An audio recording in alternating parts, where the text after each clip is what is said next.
TfL podcast with your boy Firahs. Yes. Joe Thank MK. And technically, we have a special guest, but it's a returning guest. It's not even a guest. it's, it's not even a guest. Jerica's back, everyone, man. You know what I'm saying? Shout out to Jerica, man. You know how it is, right? Actually, yeah. Stuff. I lied. If you guys aren't listening on Spotify, if you're watching on YouTube, you may notice that she has cut her hair. She did it for a great cause. For is it Little Princess Trust? Yep, that's correct. For the Little Princess Trust. And yeah, Jericho, why don't you tell us a little bit more about the charity, and then obviously why you decided to cut your hair? Yeah, so the charity itself, they actually make wigs for little girls that suffer from cancer, and of course, you know, by having cancer treatments and so on, generate you not to have hair, so the hair literally starts falling, and and yeah, like of course I didn't have to cut it this short.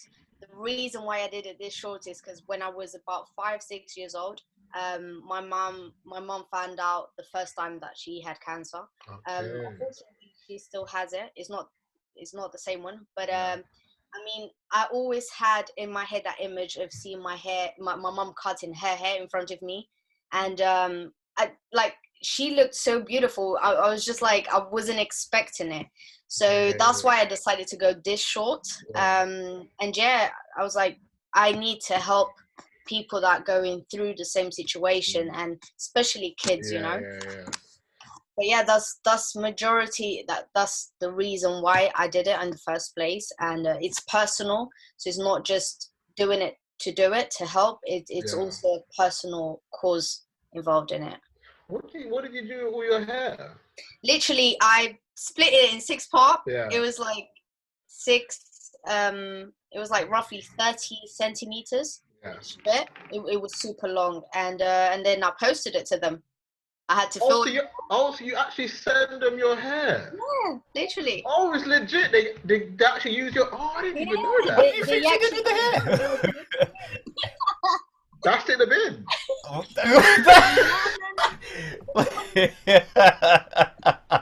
That's how naive I am, though, because I've seen so many of these like charities. People cut hair. Yeah. But I've never actually looked into where the hair goes. In my mind, I'm like, oh yeah, this girl cut her hair. She's lit. She binned it. Cause some girl that I went primary school with, she cut her hair for charity as well. Yeah. I just assumed it was binned after. I never asked or checked where the hair actually goes. So they actually use real people's hair. And they for what I've understood, that's written on the website, they actually pick it up and then they start making the wig. Right. It's like natural hair, and you know, people pay like hundreds of pounds to get like natural hair wigs. Yeah. We give it for free for them. No, that's pretty. No, that's pretty. And how do you feel now? Obviously, losing all your hair. Obviously, we spoke a bit before we started recording. Yeah. But how do you feel? I feel good, you know. As I was telling you before, it's just first of all weight. Like hair is so much weight. I don't know if you had long hair before, but I can see. John, is it Joe?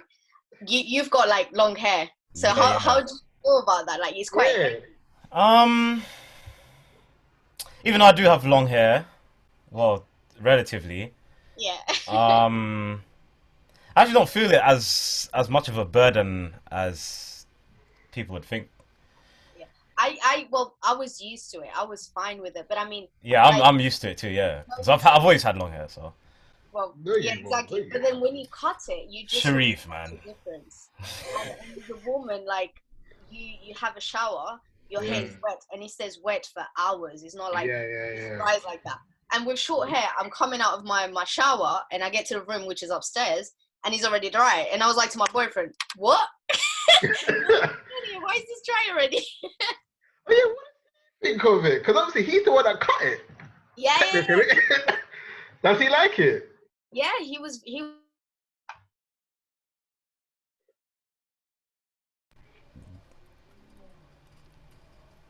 Are you still hearing her? I'm not. What happened? Oh man. What happened? She had to join back in. Oh, Them technical difficulties there. Don't Now know there's what. two of them. What? I don't know what happened. Literally came out. Hold on, Alright. let me go back in. you could just kick out the other one, though. That's I even don't know easier. what happened. Literally left. Oh, swear, just kicked you out. Yeah, just kicked me out like that. They don't want me here. Nah, nah, But nah. yeah, you were saying what does your boyfriend think He of was it? super supportive. So when I first told him that I wanted, like in conversations, I've always wanted to do this and so Mm, on. I mean, he was like, okay, when you do it, I'll do it with you. I'll cut my hair with you. Like, I have no problem. But then the yeah, quarantine, I actually shaved his head completely. He was like, I just want to go on a zero. So I did it to him. yeah, And at that time, I couldn't do it for mine because they weren't accepting the hair at the charity due to right, this coronavirus and so on. So I had to yeah, wait a bit longer. And on Sunday, yeah, last Sunday, I went on the website. They were accepting it, and I was like, cool. So I said to him, listen, I'm gonna do this on Monday. Tomorrow, I'm doing this. yeah, He's like, cool. So he literally did it for me. So he knows the cause. He's like, it mm, doesn't like he likes it. He wasn't expecting it to be like, like you're expecting the worst. yeah, yeah, yeah. It's really not that bad.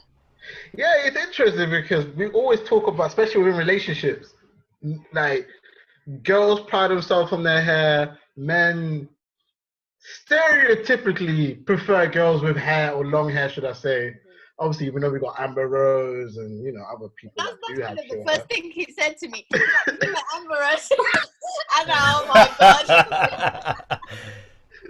That's the first thing I can think of. But yeah, like so, I think I rate the fact that he was supportive for that because most girls are like will be even scared to even tell their boyfriend I want to have a shade side head or because most guys if they're really into girls with long hair, it's very hard for them to come out of that. You know what I mean? So no, I rate such big ratings to the boyfriend still. Shout out Mm. to my man.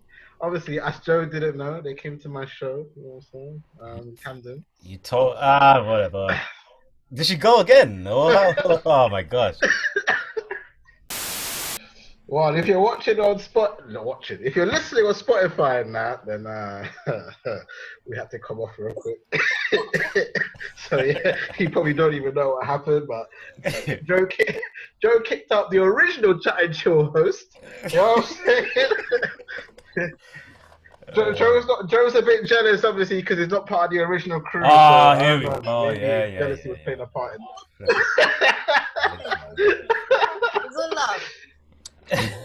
But I think we go into our first topic. Obviously, big shout out to Jerica as well. All her social media stuff is in the description below if you're watching on YouTube. If you're on Spotify, I guess just search Actually, I Jerica. guess the last question Rodriguez. before we go into I the don't know. topic is, what was Yeah, Mom saying? What was Mama Jerica saying? yeah, yeah. That's true. Mom was not happy. Not happy? What? Not happy. What? So when I told her, I was like, Mom, tomorrow I'm gonna cut my hair. She's like, no, I don't agree with that. Why are you gonna do it? So, can you guys hear me? Yeah, yeah, Yeah. I'm like, I don't want to get kicked out again. yeah. I joke, man. I think you just allowed. I ain't alive. I ain't me, man. So then I was like to her, well, I want to do it. I know you might not agree with it, but it's Yeah. for a good cause. And then as I started doing it, of course she didn't agree. But Yep. then when she actually saw the whole hair, like I completely cut it, she was like, "Oh, it Yeah. doesn't look that bad." And she was Mm-mm-mm. happy. I mean, of course she was happy with the cause.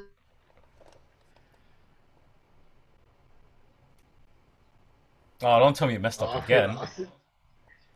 I thought I literally just plugged in my phone. Is that going to be an issue? No, it wouldn't mess up on your side, though. Yeah, that's what I was thinking. Raw, fam. What is going on, cuz? Can I make the same joke again and get away with it? Nah, She just sent me another photo. say it. What's the warning that gives her, though? What's it? Tell her that she's not allowed back in.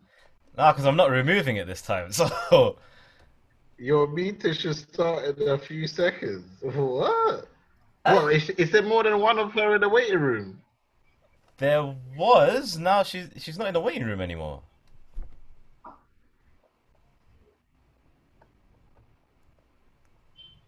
Madness, madness.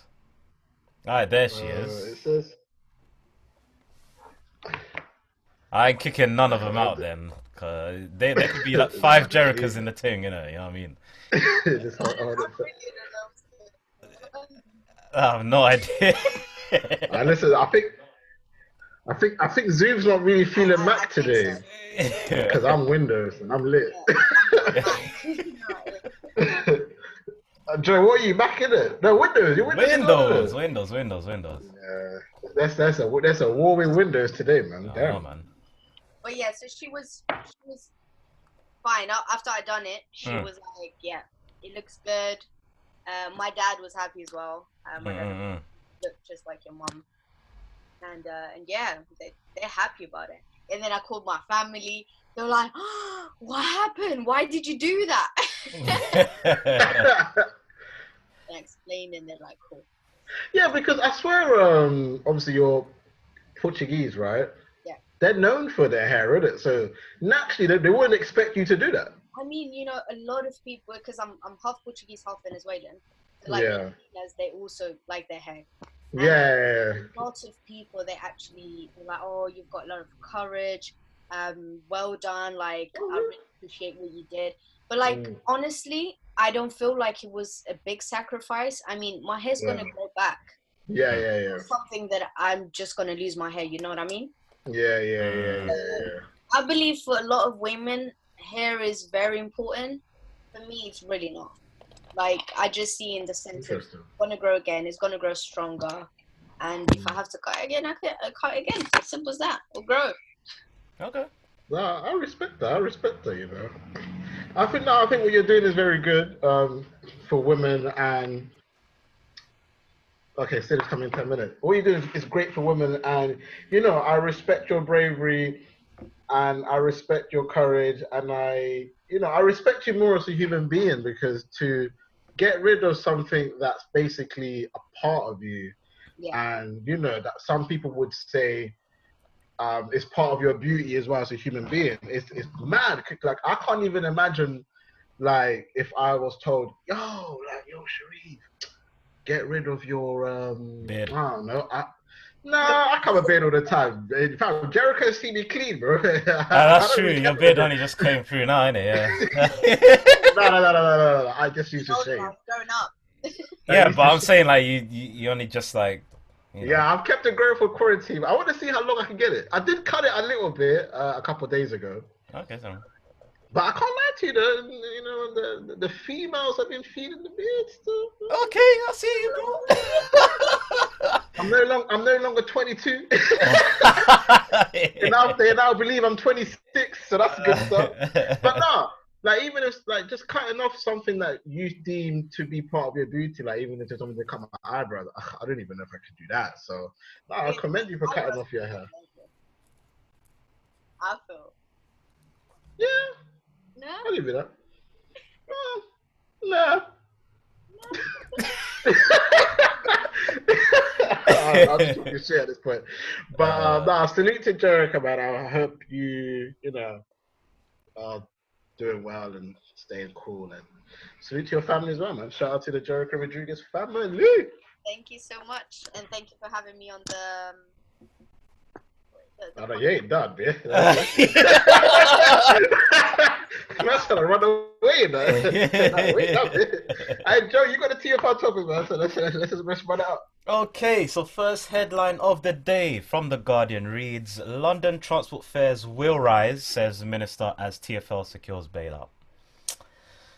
So, basically, they're having talks of how they're gonna, what's the word, reconcile, you know, the losses that they got, they've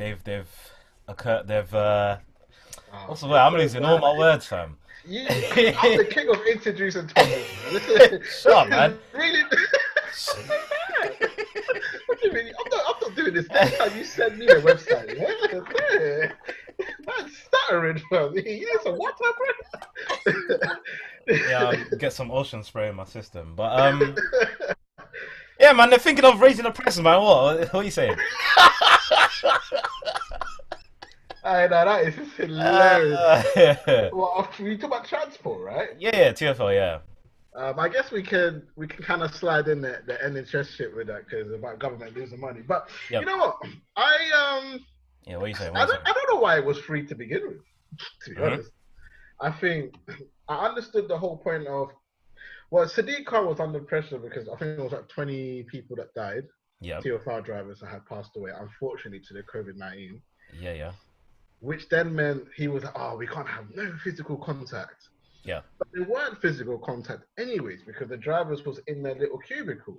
yeah, So I feel like for the government to kind of blame Sadiq Khan on some, oh yeah, people are tapping in on the buses and that, yeah.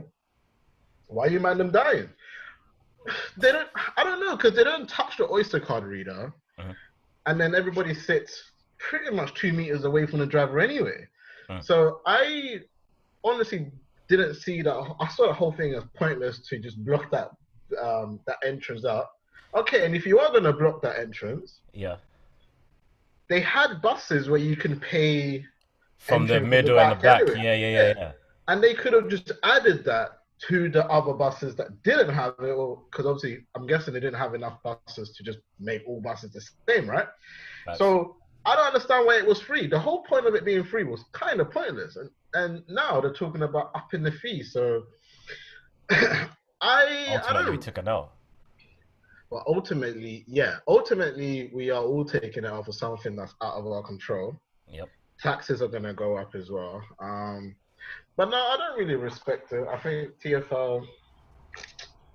Because I would have thought, because I thought them making it free was to make it easier for NHS staff or whoever that's traveling using public transport or whatever. That would be the only thing that makes sense for it to be free. But I mean, I think that's the story they sold, but yeah. it's not really what it was. Because I know some black cab drivers were given free rides, but I don't know how long that lasted for. Yeah, Addison Lee were making you pay. Were making you pay for an NHS person, so you would donate a Yeah. cab fare for an NHS driver. Jerica, did you use any public transport during the COVID-19 or no?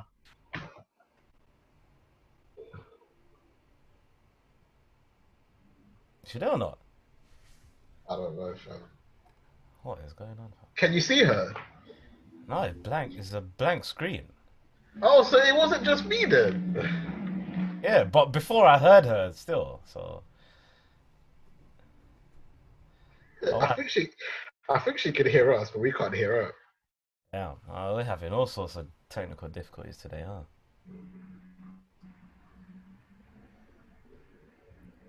Well, I'll put her in a waiting room and I'll put her back in. Because obviously I can't remove. Because they'll be like. Is she back in? It says joining. Way too much editing. I know, man. I would definitely. I really would have touched ACN today. No, and I would so want to touch it today. No. But she just wrote, "Thank you for having me." So she really just bounced then.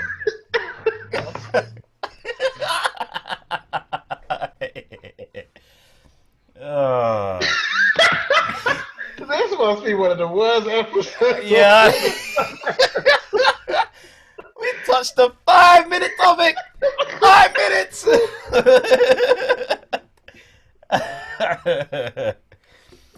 What's RSK saying? Cheese. Yeah. But yeah, I guess we're just gonna have to wait for Sidra then. Yeah. I Yeah, guess Jerica was. yeah, she disappeared from the waiting room as well. It's a bit mad today. It's a bit mad. But alright, I guess I'll add a little bit in. I mean, obviously, because TfL is a government-owned company. Uh, I think. Let me carry on reading down here. Okay, so Oh, her laptop is blocked. what? Yeah. I mean, I didn't. I didn't remove it this time, so I don't. Yeah, I don't know what's going on, man. What an interesting day has been today. Yeah, man. Third time's a charm. Third time's a charm. This is like the fifth What's time, to wrong be with the honest. link? What was that? No. What's wrong with the link? You clicked the wrong one. No, you kept sending me whatever, and I kept clicking on it. Nah, I geez. sent her the new link as well. It wasn't working. Oh, flipping splashed in my face. Anyways, yeah, TfL.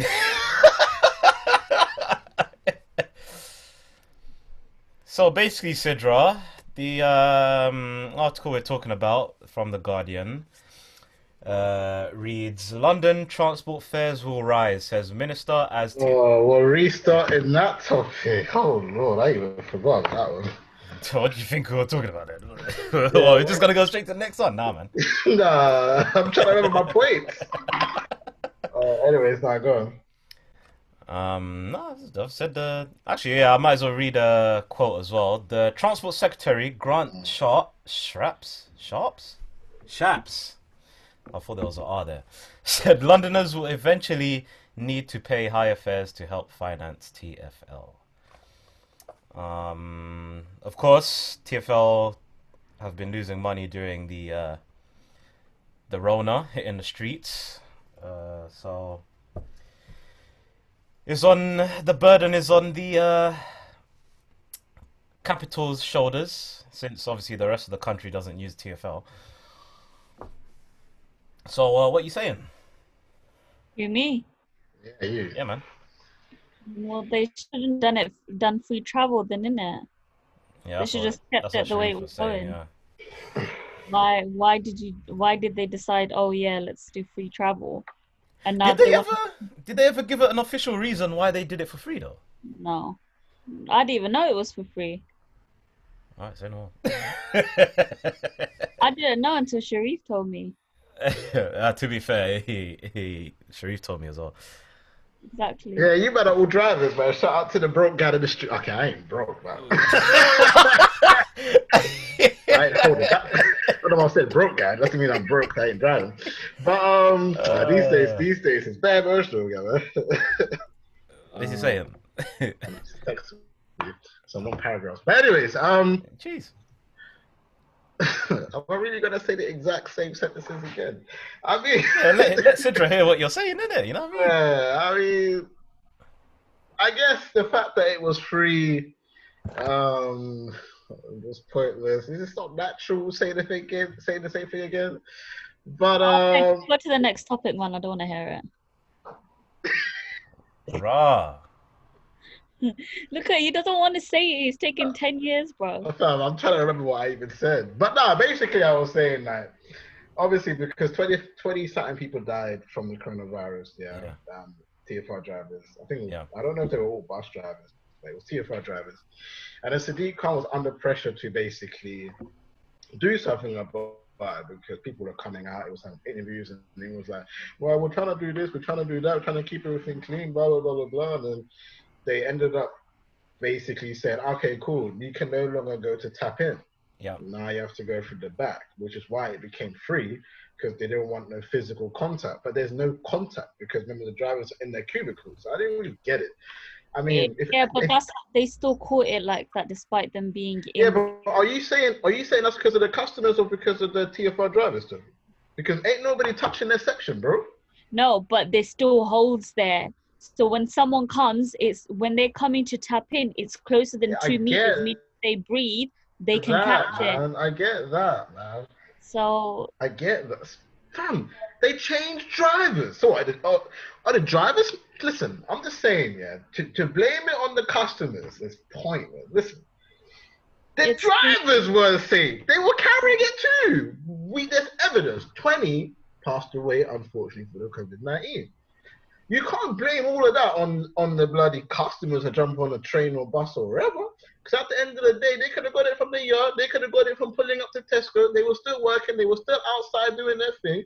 To say because people are tapping their Oyster card, it's kind of like a naive statement. That's like me saying it's like me catching a bus to school every single day, and then I have the coronavirus. I'm gonna go. It's this kid's fault. Bitch, I was on the bus. I was at the bus stop. I went to get lunch at KFC. Like, you can't just blame the school. You don't know where it comes from. And that's why I thought it was kind of unfair on Sadiq Khan.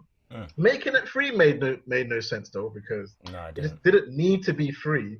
Bus at 150. All right, listen, people on job seekers can catch a bus on 150 for 6 months, bro, if they don't spend any of their P's. You don't need to make it free. I think Joe was making a point earlier before we cut off that it could have been for the NHS to get to work easier. That's how they kind of sold it to us, but that's not what it was.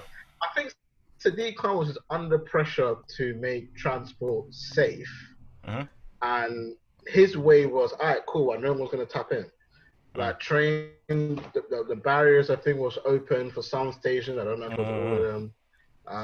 Some stations weren't even open as well, especially within Tube. I know Tube had a lot of like stations that weren't popping off. Yep.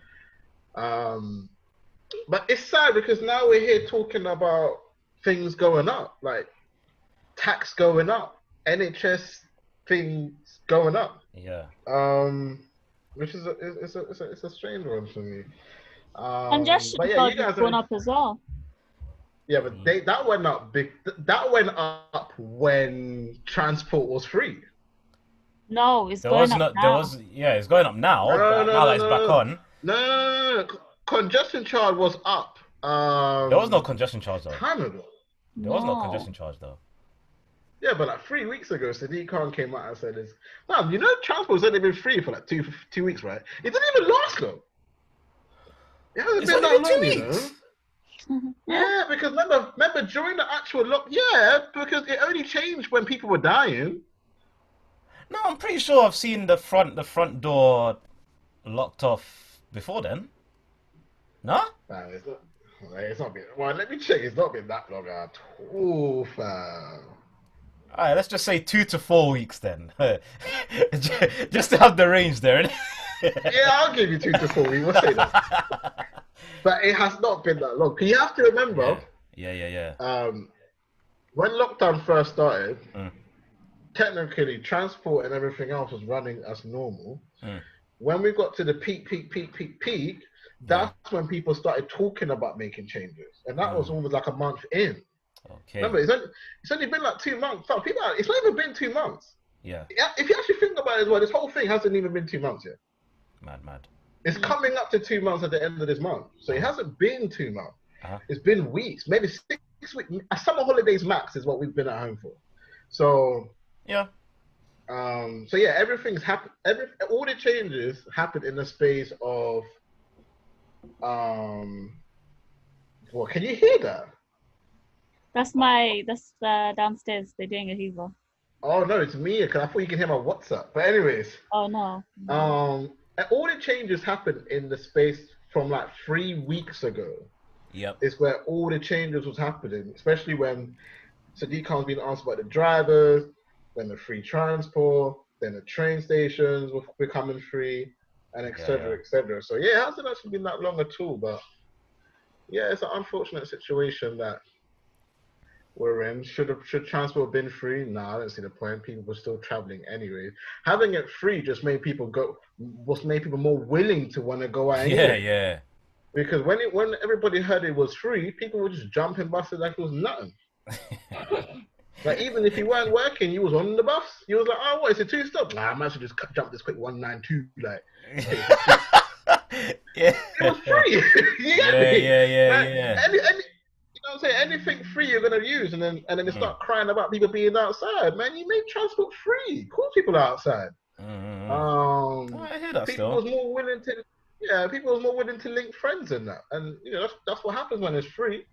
Even if you was a driver and you was like, let me go get. Oh wait, train's free. Yeah, can just skip the car today. Say, I'm going to top up the petrol. Let me just catch a train for this week. You know what I'm saying? Yeah. Like, there's so many, it's free. Mm. So you don't mind. When something is free, you're like, I might as well not pay for petrol. I'll save that for a week or two later and just jump the transport for free. So, and that's why people was crying, and people was crying that it was packed, but you made it free. Yeah. So, I don't know, man. Interesting situation. But I say through talking about that topic. Yeah. It was these days. Through that topic, I'll say we'll go into the next one. NHS. Yeah.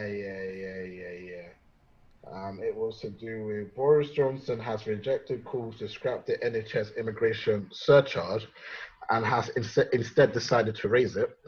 After being saved by the NHS from the coronavirus, is he now acting selfish or should he be cancelled? So obviously, if you don't know what the I actually don't really know too much about the immigration surcharge. I just know it's something that you have to pay. Yep. Joe, do you know what it is? I'm checking that out now. Okay. Also known as the NHS surcharge, it essentially adds £400 per year per person to the cost of a UK visa, or £300 a year for student and youth mobility visas. So it makes it cheaper for them to extend their visas. Yeah, basically. Okay, that makes a lot of sense as to why because there was an argument in the video that I put where the lady was saying, well, everybody who's been here are getting their visas extended anyway. But so basically, it's gone up from 400 to 620, which means immigrants have to pay more. Yep. I think what Piers Morgan said was interesting though. The doctors that was working on him, Portuguese, none of them were from the ends. Yeah. So for him to then turn around and be like, fuck you, man, and you man saved me, yeah? Am I gonna make you pay more, brethren? Be here, man. Be here. What's that? I think it was a bit unfair. That kind of show you kind of like the route that we're going as a country. I feel like this country is gonna go a lot more backwards than forward. Obviously with the Brexit. So more nationalist then. I mean, I just believe I feel like this country is in danger of becoming more racist than it is already. Okay. What do you guys think about it?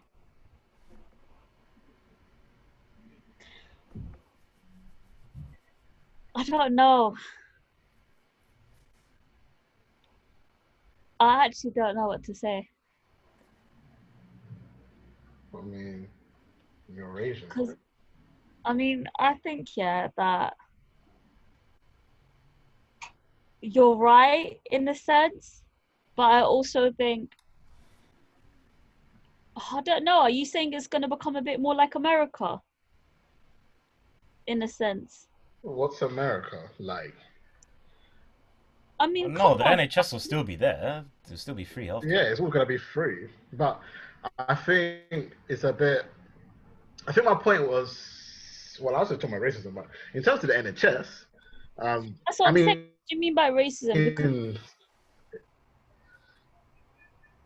What? Well, it's going to become harder... first of all, it's going to become harder for immigrants to get into their country. Yeah. Second of all, it seems like we're trying to give more jobs to people not from this country. You gotta remember, like, not four bills for an immigrant that just came from fucking Ghana. It's a lot of peas, you know. And then you're expecting them now to drop 620. It's a lot of peas, you know. So I kind of feel like they're making it more difficult for people to. Maybe they're trying to make it harder for people to come here. That's fair enough. We've heard about that. They've even stated now that there's going to be a limit to the amount of people that can now come into the country, which is a new thing. But I just feel like from people who follow... Limit it? Huh? How are they going to limit how many people come into the country? Yeah. Easy. You go to the border, you go when they pull up to the airport, they're like, no, we don't need you still. What do you mean how? It's not that difficult. It's not that difficult. They just send you back home. What are you talking about, Sidra? Yeah, but I mean in the sense that what determines that, you know, this is the cutoff for how many people can come into the country? Is it per month? Considering now that we're an independent country, we can pick and choose who we want. Same like the state, they pick and choose who they want. If they say you got criminal records, now fuck you ain't coming in. It's not that difficult. It's how most countries operate. The difference between the EU and pretty much the rest of the world is that EU had a policy where pretty much anyone can come.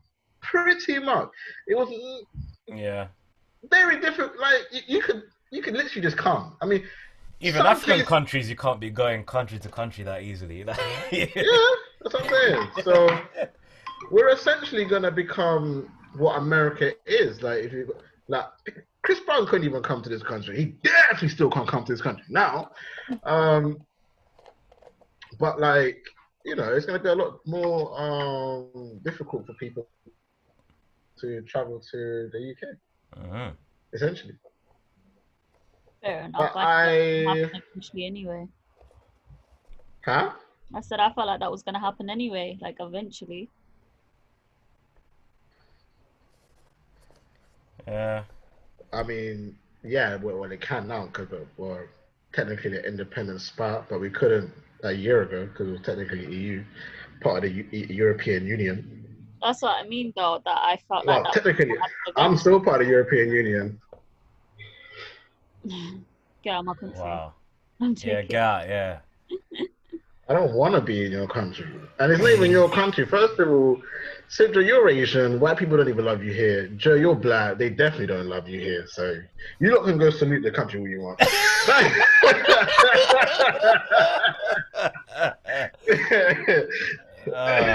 Saying that though, I can't even say I was Swedish. Yeah, I was there, right, but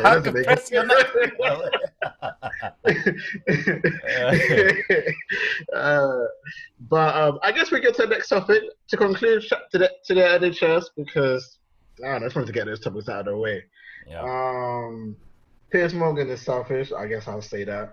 And did you even say what you said? What did you say? Yeah, you should just keep. Piers Morgan is selfish. Oh, what did he say? Did you say what you said? Oh, did I say Piers Morgan is selfish? I'm talking bad. Yeah, Piers. why did you say that? I meant Boris Johnson is selfish. Oh, yeah. I was like, what? Alright. Boris Johnson called him selfish. Okay, alright. No, Piers Morgan called Boris Johnson selfish. Bro, this is a big day. This is such a day. Anyway, let's get to this topic. I ain't got time for this. This is the best episode. Loneliness can be a killer. Loneliness can be a killer. Living in isolation can increase the risk of dying early by almost 50%. Researchers say.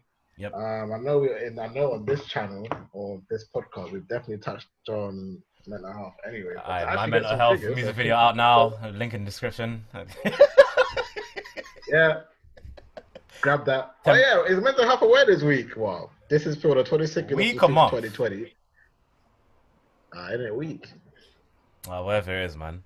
My mental health music video out now. Filmed by JMK. Jeez. But I don't know. I feel like Sidra would have a better opinion on loneliness. Because she's more knowledgeable than this, but I guess I'll start. I thought you were gonna say because she's lonely, fam. I thought you were trying to par her, fam. No. Sidra has more knowledge on loneliness. Thank you. First you say she's from the streets, and now you say she's lonely. Huh? What's going on? 24 years, you know. I've been lonely since I came out that. No, I just mean like because she gave when we had this conversation, she's been holding it down with the info. Okay, the facts on the mental health and that. Yeah, I mean for me, I'm not surprised by the death rate of 50%. Yep. I'm also, if you remember when we first ever did the podcast, we talked about the girl that took her life after not even like a week. Of lockdown. There was a very young girl, I think it was like 15, 14, 16, I can't really remember, but she took her own life. So putting into that perspective that it was only like a week into lockdown and already somebody had passed away, no, I'm not surprised by this. I think it's a difficult one because they talk about the people that kind of live alone, And if you're somebody who's on your ones and you're really taking it seriously, um, then yeah, you're gonna end up feeling like doo doo. Especially if you work, I think Sidra even touched up on this. When you're alone, you work 9 to 5, you have a routine. All of a sudden, you're at home. You're probably binge watching Netflix, eating crap, a lot of crap.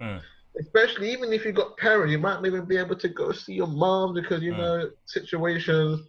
Yeah. We don't even know that the way their body is. They might even be vulnerable, and I think that's the part that where I think the research was quite high. The people that are vulnerable and still living on their own physically can't do anything. Yeah.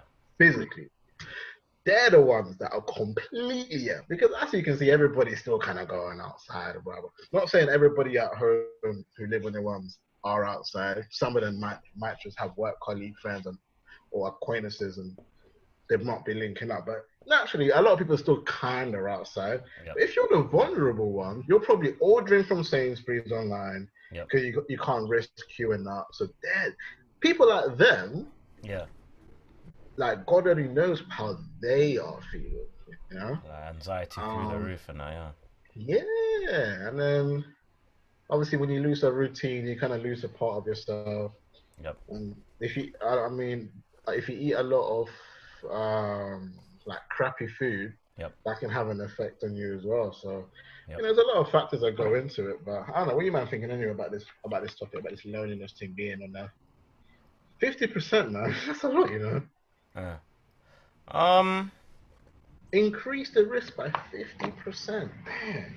Well, it's sort of there's sort of a reason why you have solitary confinement as a punishment, you know, because we need that social aspect from time to time, and if you're unable to get that, then you know things start going downhill.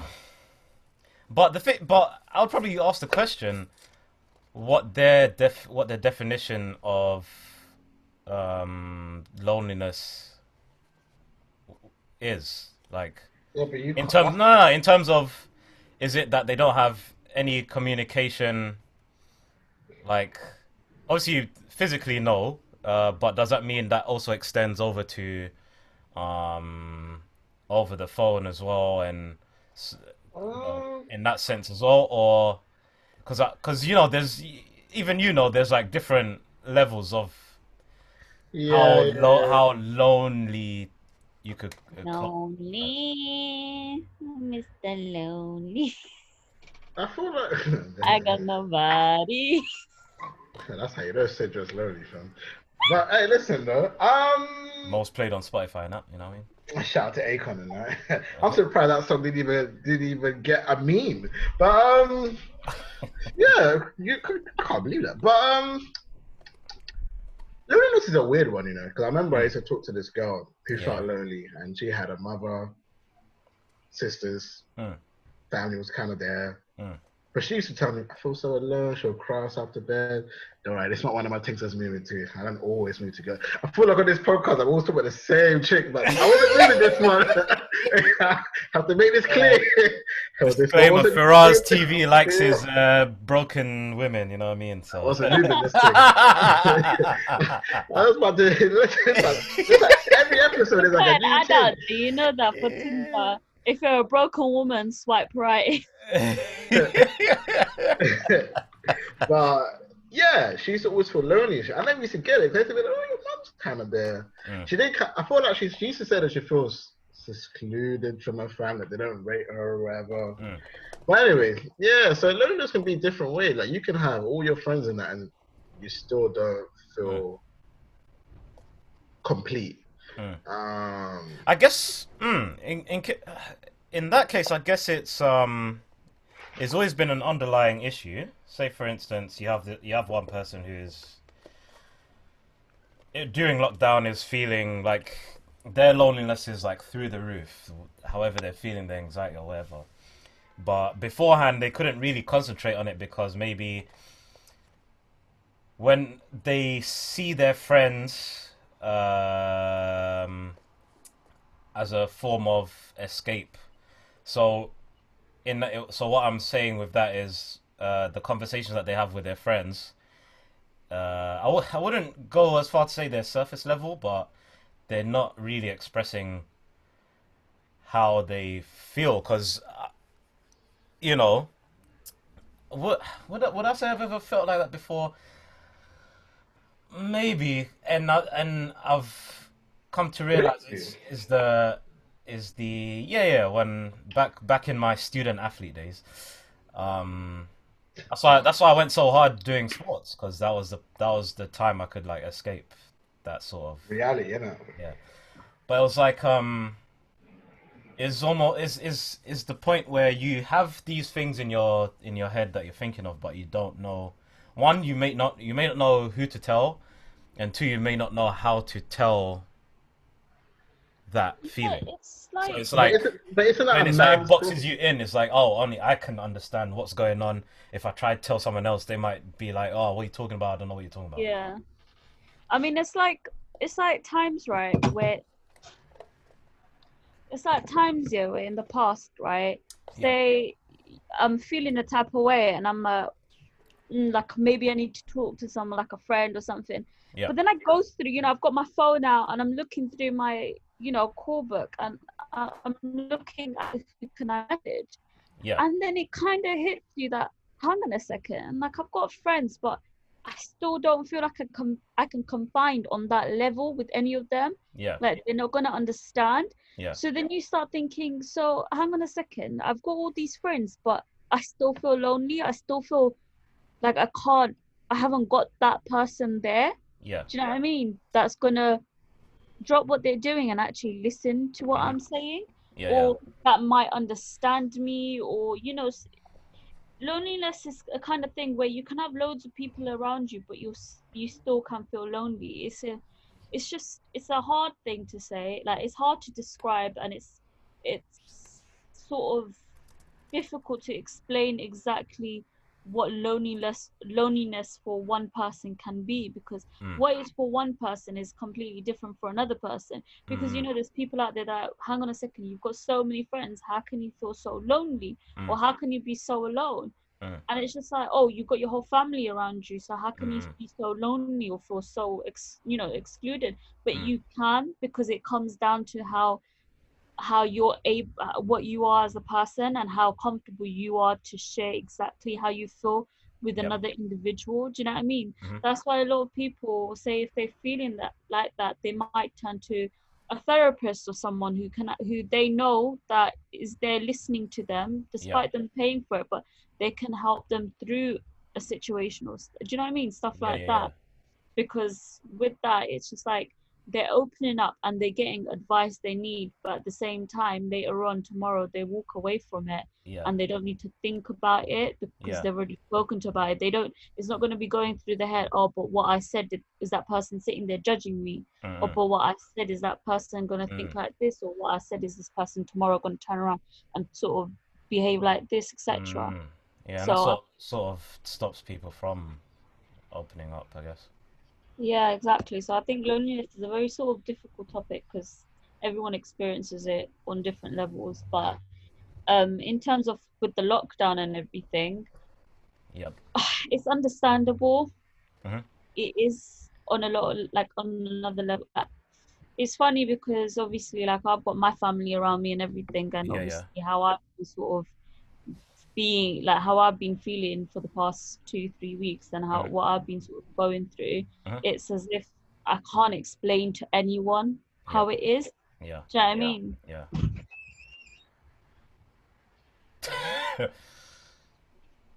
Yeah, so I Alright. guess I'll let Sidra finish that in a second. Oh yeah, I had nothing to say. I just have to say that.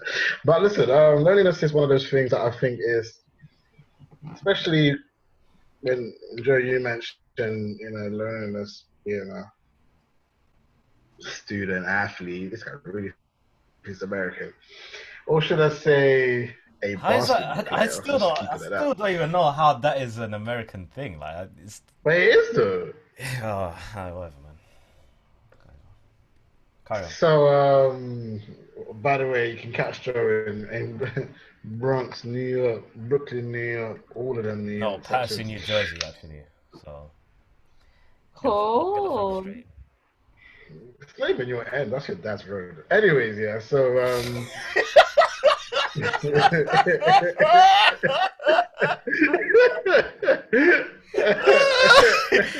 Hey, you need to get banged, you know. I swear that.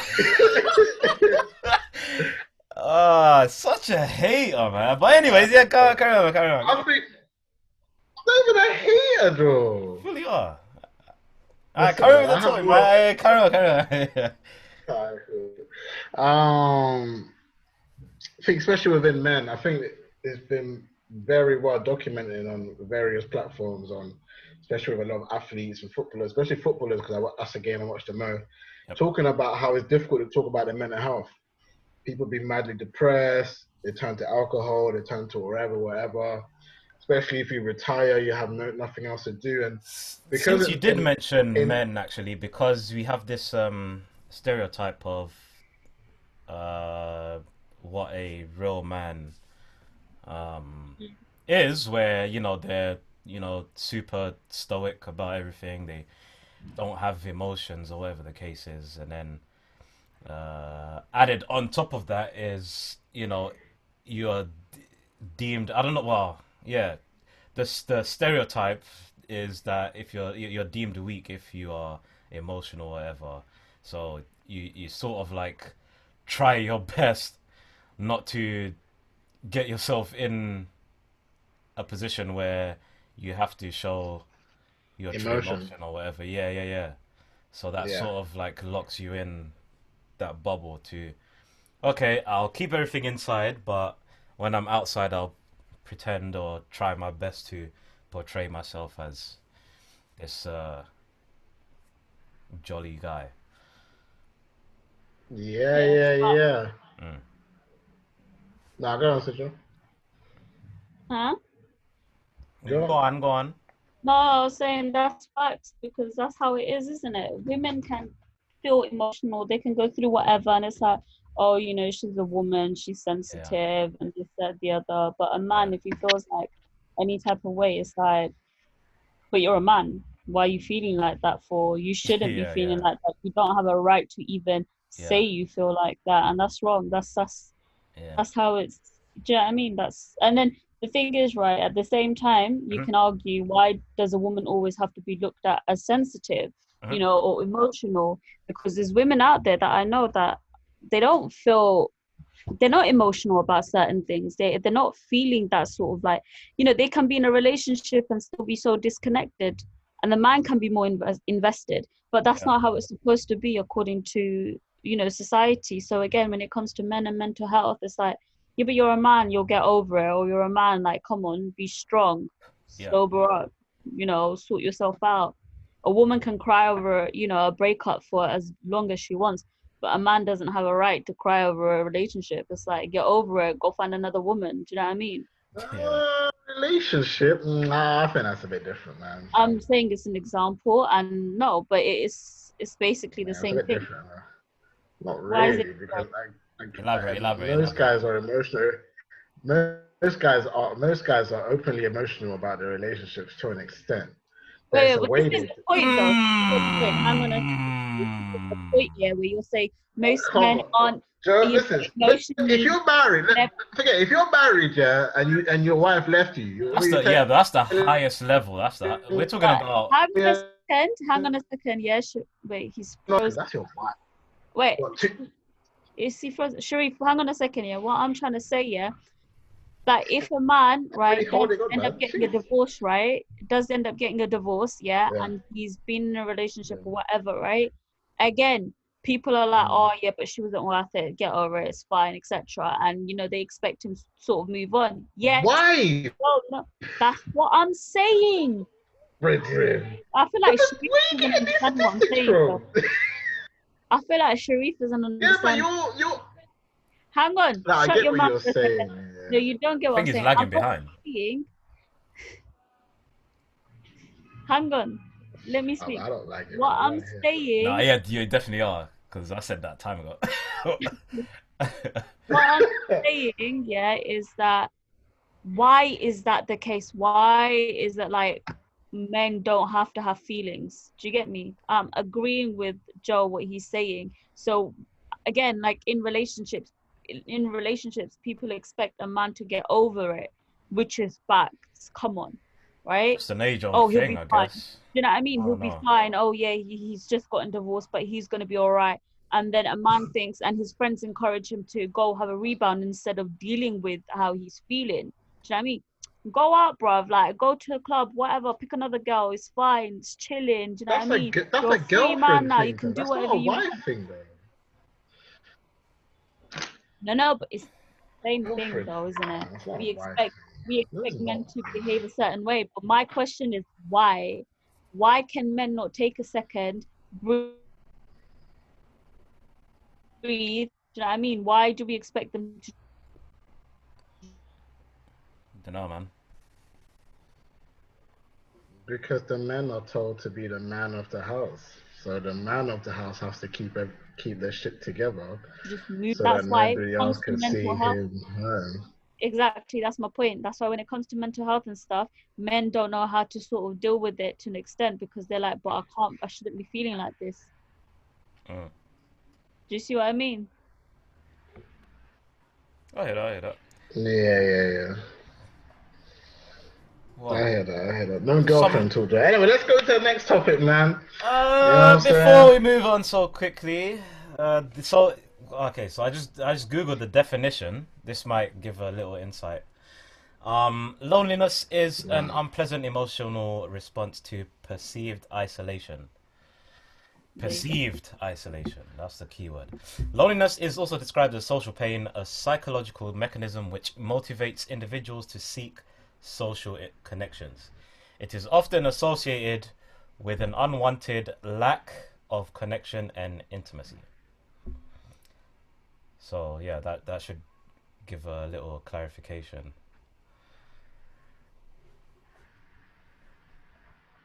Yeah. So yeah. I ain't got no point for that. Let's go to the next conversation. Oh my gosh, man. This episode is So signing I was off. just waiting to leave, man. God damn. Alright, Girl go. 14 dies after taking ecstasy at lockdown house party as two teenage boys are arrested for supplying Class A drugs. Courtesy of the Mail Online, story by James Grant. Anyway, listen. Yes. I didn't even need to read this story, yeah. First of all, Yep. the parents are cancelled. Let's just get that shit out of the way.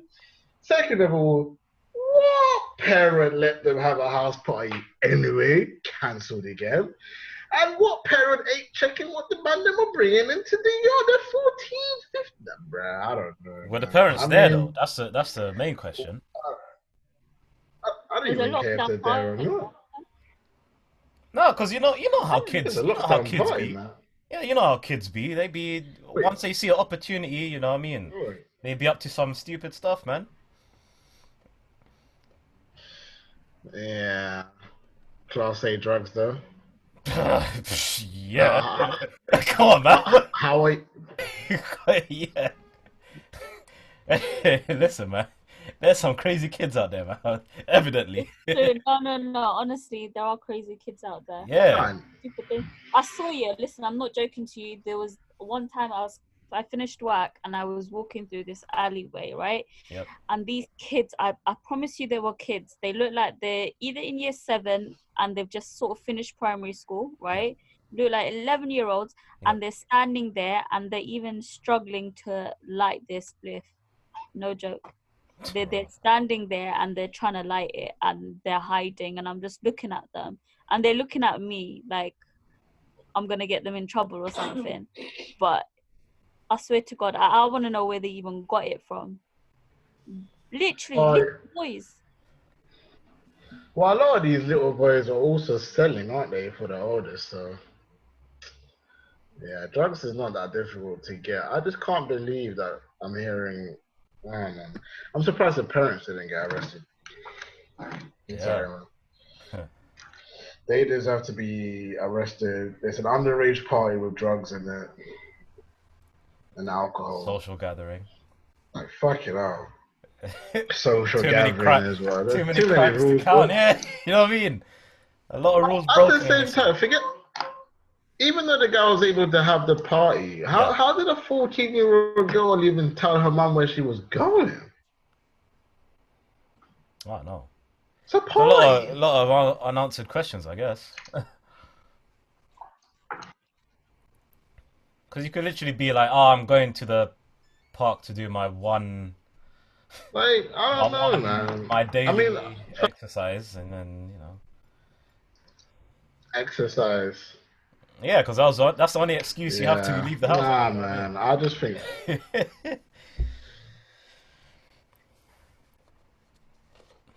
Yeah, it says my connection is stay off. There you go. Is that cranberry juice?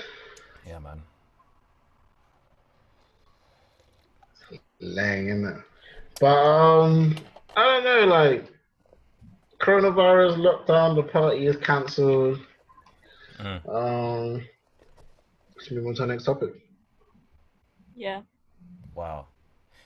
Actually, speaking of house parties, do you reckon that the weekend that Carnival is on is gonna be house party central? Yeah. Yeah. Fair enough. Of course. Might have to look for one myself then. Come on, Joe.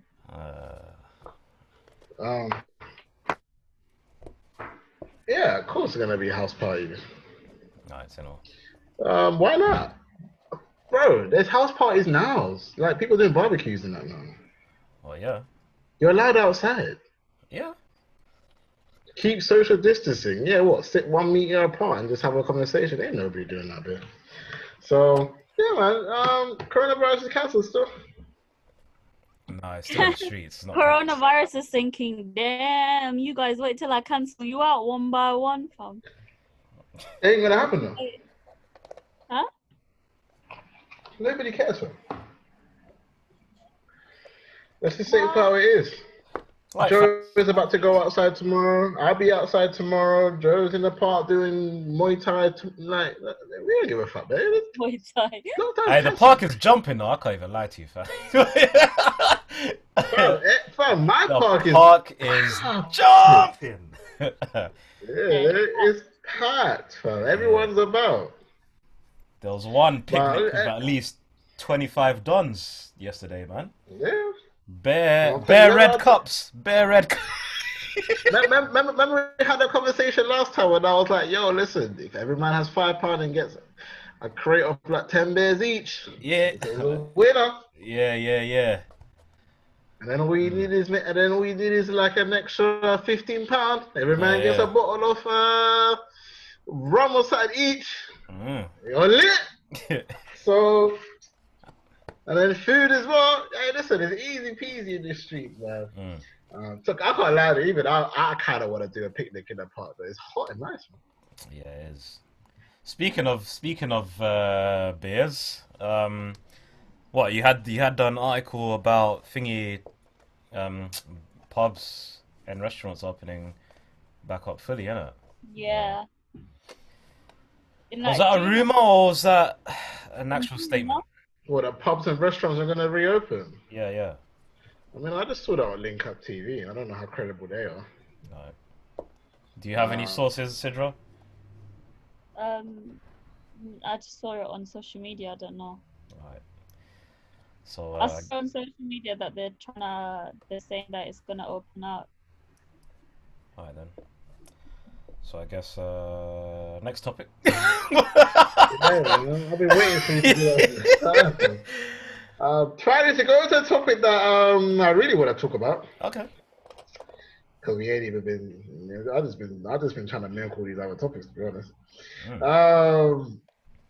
Man like Joe Rogan. Yep. He got $100 million Spotify podcast deal. Obviously. Guys, I'll be back. Yeah. Come through when you go on toilet. Come back. Well, that's what she said. Oh, I didn't even hear the toilet part. Go on. $100 million deal. Yep. We had this conversation like a day or two ago. Yep. And it's exclusively to Spotify. I guess I'm just gonna bring up the same conversation we had 2 days ago. Yep. Why is his podcast so special? As And in you what? like podcasts? As in numbers wise or what? I mean, Content wise, numbers wise, what? What are you asking me? All of it. $100 million means Spotify really believes they're gonna make that money back very soon. They already made the money back. What?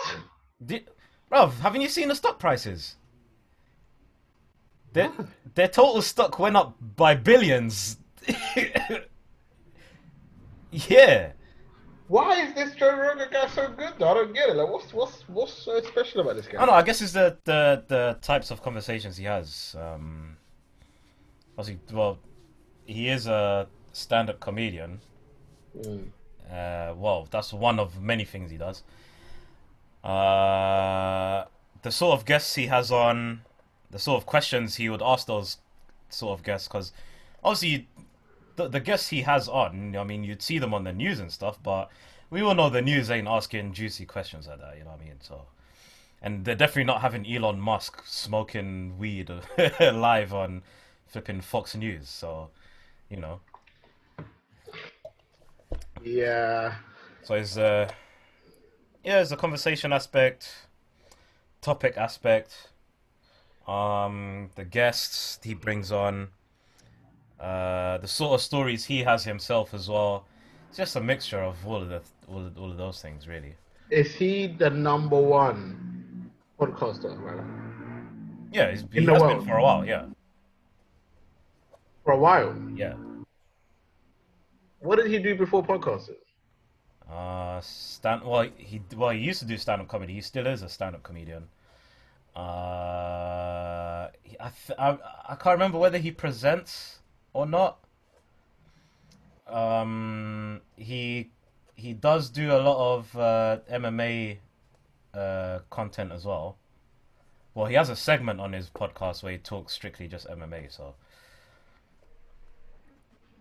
Okay. Yeah. Interesting. Because I just can't believe it's 100 mil. He's lit. Yeah. So with that being said, that does raise the value of every other content creator as well.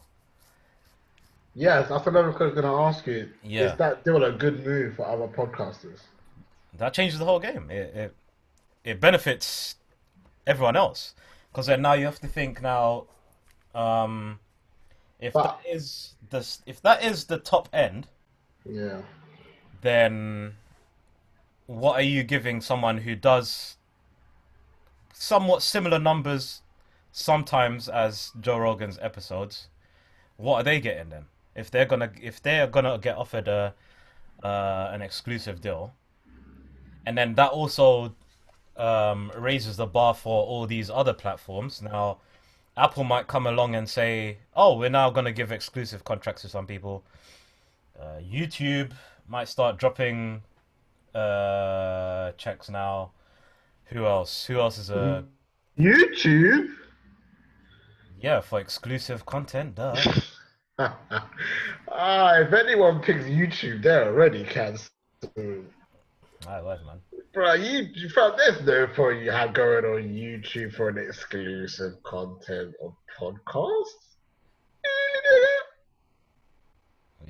Well, there's been exclusives on YouTube before. Not like they've dropped that much on them. Yeah, the whole YouTube Red thing. That's all exclusive stuff, isn't it? No one cares about YouTube Red, man. That thing is that YouTube Red is not even doing. Have you got YouTube Red? No. Did you even get the trial? No. That's my case, man. It's pointless, man. Listen, YouTube doesn't even have. But that's only because the people who are on YouTube Red, the originals there, I'm not interested in them. I'm not a Logan Paul fan. I'm not a PewDiePie fan. Like, what the heck? The hell am I gonna watch them for? And pay as well? Nah, like. Yeah, that's the thing though.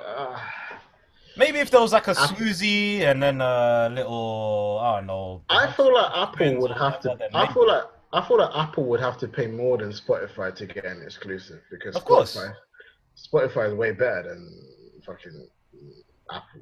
Well, Spotify is probably the #1 place for podcasts. I didn't go there. What? Nah, it's not. It actually isn't. What? Yeah, What's no, #1? Apple by far.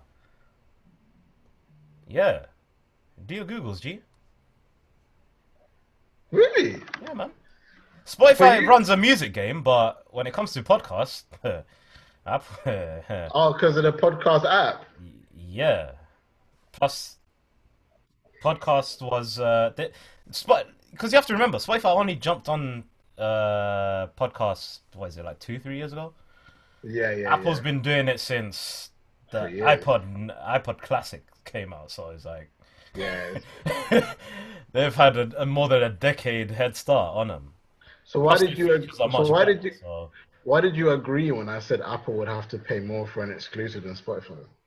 Because if Spotify is offering more money, the only way you can outbid someone else is if you offer more money. It's simple maths. Yeah.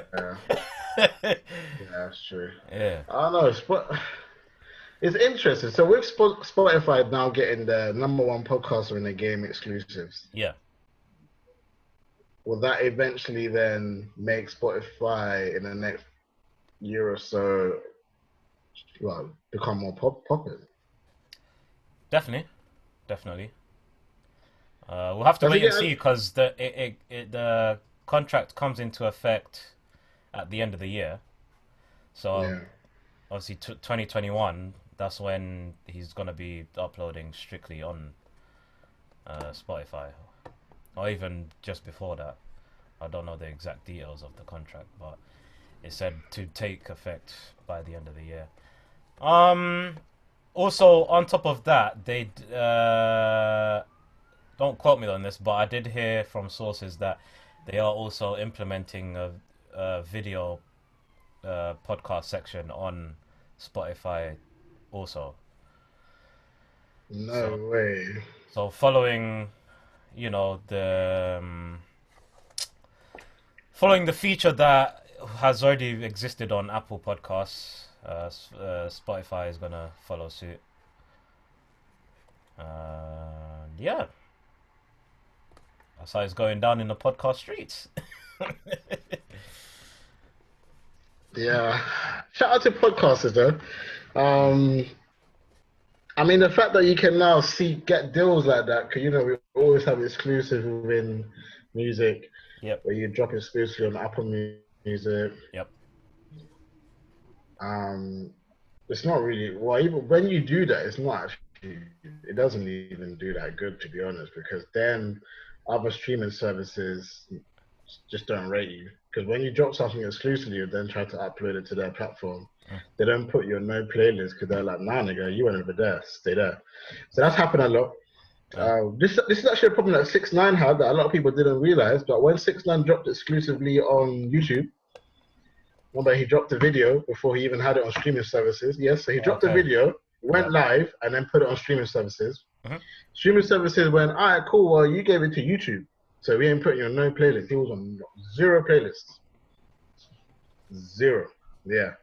Obviously, the whole demeanor behind him as well plays a factor, Yeah. He came back and is still talking that talk. But that's been proven a lot. If when you drop exclusively on a platform, they say, you go over there, and I was going to make you pop. So that's been a thing for a while. So dropping exclusively can be good for you, but can also, depending on how much you need a platform. I think podcast is a bit different because you'll always get music, you always get listens, but with a podcast, you're not based on 3 minutes of trying to get somebody to enjoy a song. Podcast is just a conversation that generally people will always jump on, because if they listen to you anyways and enjoy your conversation, then they will always jump on regardless of whether they're feeling you or not. So I think it's cool for podcasts to be able to do exclusive deals. I just think unless you're at that level of it's a Joe Rogan, Yeah. then you should potentially look into that. But I don't think everyone should be doing that. I just don't think it makes sense to have one platform for your podcast. I mean, if Apple's number one, then Apple is probably smart. They probably don't even need to do exclusive deals for now. Mm. For now, if I mean, it feels like Spotify is just gonna buy all the good podcasters, really, isn't it? Yeah, that might be. They started with the number one. They technically got Joe Budden. Yep. All they need to do now is find like a couple more popping podcasters, and then they're in the game. So I don't know. Shout out to Joe Rogan though. I think it's fun. You can only celebrate 100 mil. You can only celebrate that. I think anyone who doesn't celebrate that is a hater. I mean, I know I'm a hater 99% of the time. I'm not really a hater, but I'm always I always go the opposite direction. But no, I think salute to him, man. I think it's sick. Shout out to Joe Rogan. I guess we're gonna go into one of the hottest UK rappers of all time right now.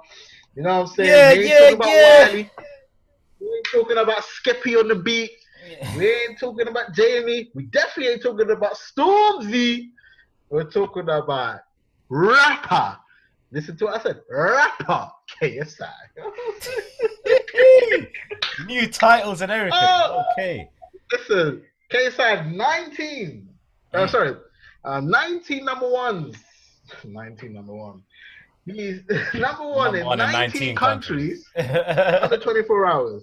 Yeah, it just came out yesterday.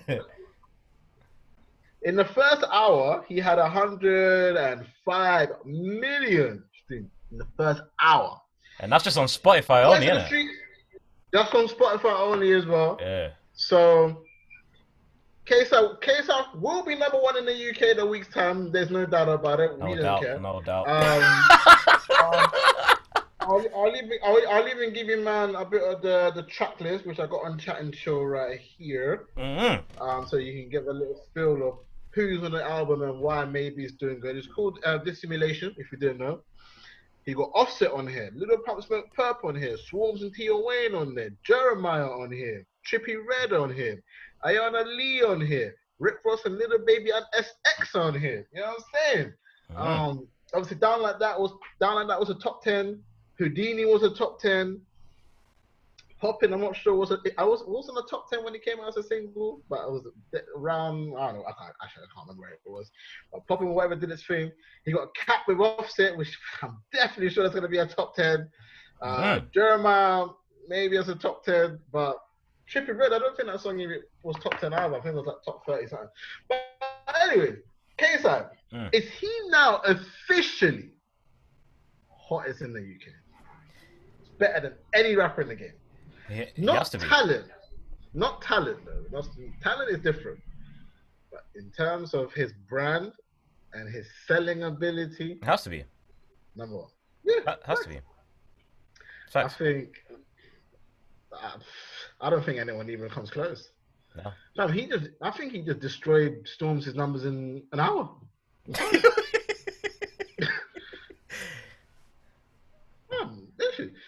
Like, I don't know. Do you feel, is this now, because YouTubers couldn't, I don't think a YouTuber can do this in America. I know you had Rice Gum. You mean in a rap game? Because we know plenty of musicians, like singers. Yeah, but I'm not. Yeah, but are we calling these cover girls YouTubers, or are they just singers that do covers? Because if you got talent, and you just make covers, you're not a YouTuber to me. So what? It's a YouTuber then? That's uploading on SoundCloud, yeah. With visuals. A YouTube rapper is Rice Gum making music, Logan Paul. Okay, so someone that makes content other than music, then. Yeah, that's a I guess. Yeah, I mean, if you do vlogs and then try rap, you're a YouTuber trying to rap. Nice. KSI is a rapper who does YouTube now. Done. Right. I've officially cancelled the YouTube. On this morning, they said online star and rapper. No YouTube was mentioned. Don't want to hear it. Academic said UK rapper. UK rapper. If the news, the blogs, and all of them, man, if they're not putting YouTube star KSI, no. KSI is now technically commercial. He's commercial. All right. So would you give him the cosign that he's paving a new way then? Oh, 1,000%. All right. He's a different breed. He's a different breed of artist because he's an artist that wasn't an artist. He's an artist who just worked his way through various different platforms and became an artist. He said it with all of it. All he wanted to do was rap. Yep. But he's used this platform of YouTube, making videos, boxing, to now live his dream of making music. Yep. I'm not sitting here to say he makes the greatest of music. He doesn't. He maybe has like 1 or 2 good songs. But hey, there's a lot of artists out here who do music for like 20 years, shout out to Blueface, and are still trash. So even 6ix9ine, 6ix9ine ain't even that good. Let's just be real. There's a lot of people, and 6ix9ine, it's a social media. In my head, it's a social media star. He's an Instagram star. Okay. The way he uses the Instagram. Yeah, but listen. Yeah. He popped over a meme because there was like 50,000 black people holding Remember down, and he had a song. His song popped through memes. Is it? They're like, what? Who's this Rainbow? Yeah, because the song was out way before it blew up. Okay. So, all right. The memes popped him. They were very confused. They were like, wait, who's this dude with like hell is? And then that's how we met Shadi, and then them two teamed up and whatever, and then whatever happened is history. KSI though has basically said, look, you don't need to go through all this grind and shit that the artists do. Just build a platform, and if you're good enough, if you got the money and the status, people will fuck with you. And I think, look at Bad Baby. If you got the numbers and the status, she's got a song with NBA YoungBoy and shit. Niggas will fuck with you. Yeah. They probably wouldn't when she was cool singing "Cash Me Outside." How about that? Because she's got numbers, she's signed as well. I think it's Interscope. I'm not entirely sure. Don't quote me on that. Yeah. She's signed to a record label. Yeah. Making hits on hits. Whoa, Vicky. If you got the numbers, people will fuck with you. She's doing her thing, right? Yep. So, but the difference between them and KSI is now, on the charts. With Bad Baby and that, they might get like 40 million views on their YouTube. Really. I mean, but Bad Baby did chart. When she first came on, she was charting very well, and she was actually one of the youngest people to be top 10. Or top all the way to top 10. Yeah. She's done some decent music, and you'll be surprised. She's been making music with big artists. They're not like some random niggas we don't know. They're all big man things. Yeah. Of course she's been out there. But what KSI is doing now, I think, for YouTube, even the UK, which is sad to say, KSI for the UK rap scene is holding it down more than even Stormzy is. I think. It's fact. I think people are gonna. Hey, listen. I'm gonna clip this for every platform in the street. KSI is doing more. KSI has done more for the UK rap scene than Stormzy. I'm sorry. I don't want to say that. I don't want to sound naive, and people are gonna be, you're in the waste, man. But KSI, and you know what it is, yeah. People are gonna say, oh, it's because it's a YouTuber, blah blah blah, whatever. Stormzy at his peak ain't doing KSI numbers. It's just facts. And it's like the UK alone struggle to get big tunes in the chart with American artists specifically because they don't really get the cosign. I think the interesting thing now is what I want to see if he has any effect on the Billboard Hot 100. Forget the UK chart. He's definitely going to kill it. Yeah. I just need to see what the Americans are saying, because when he went to the Logan Paul fight, the statistics was there. Most of the Americans were supporting KSI. They weren't even supporting Logan Paul. Anyways, so I'm interested to see what the reception is overseas.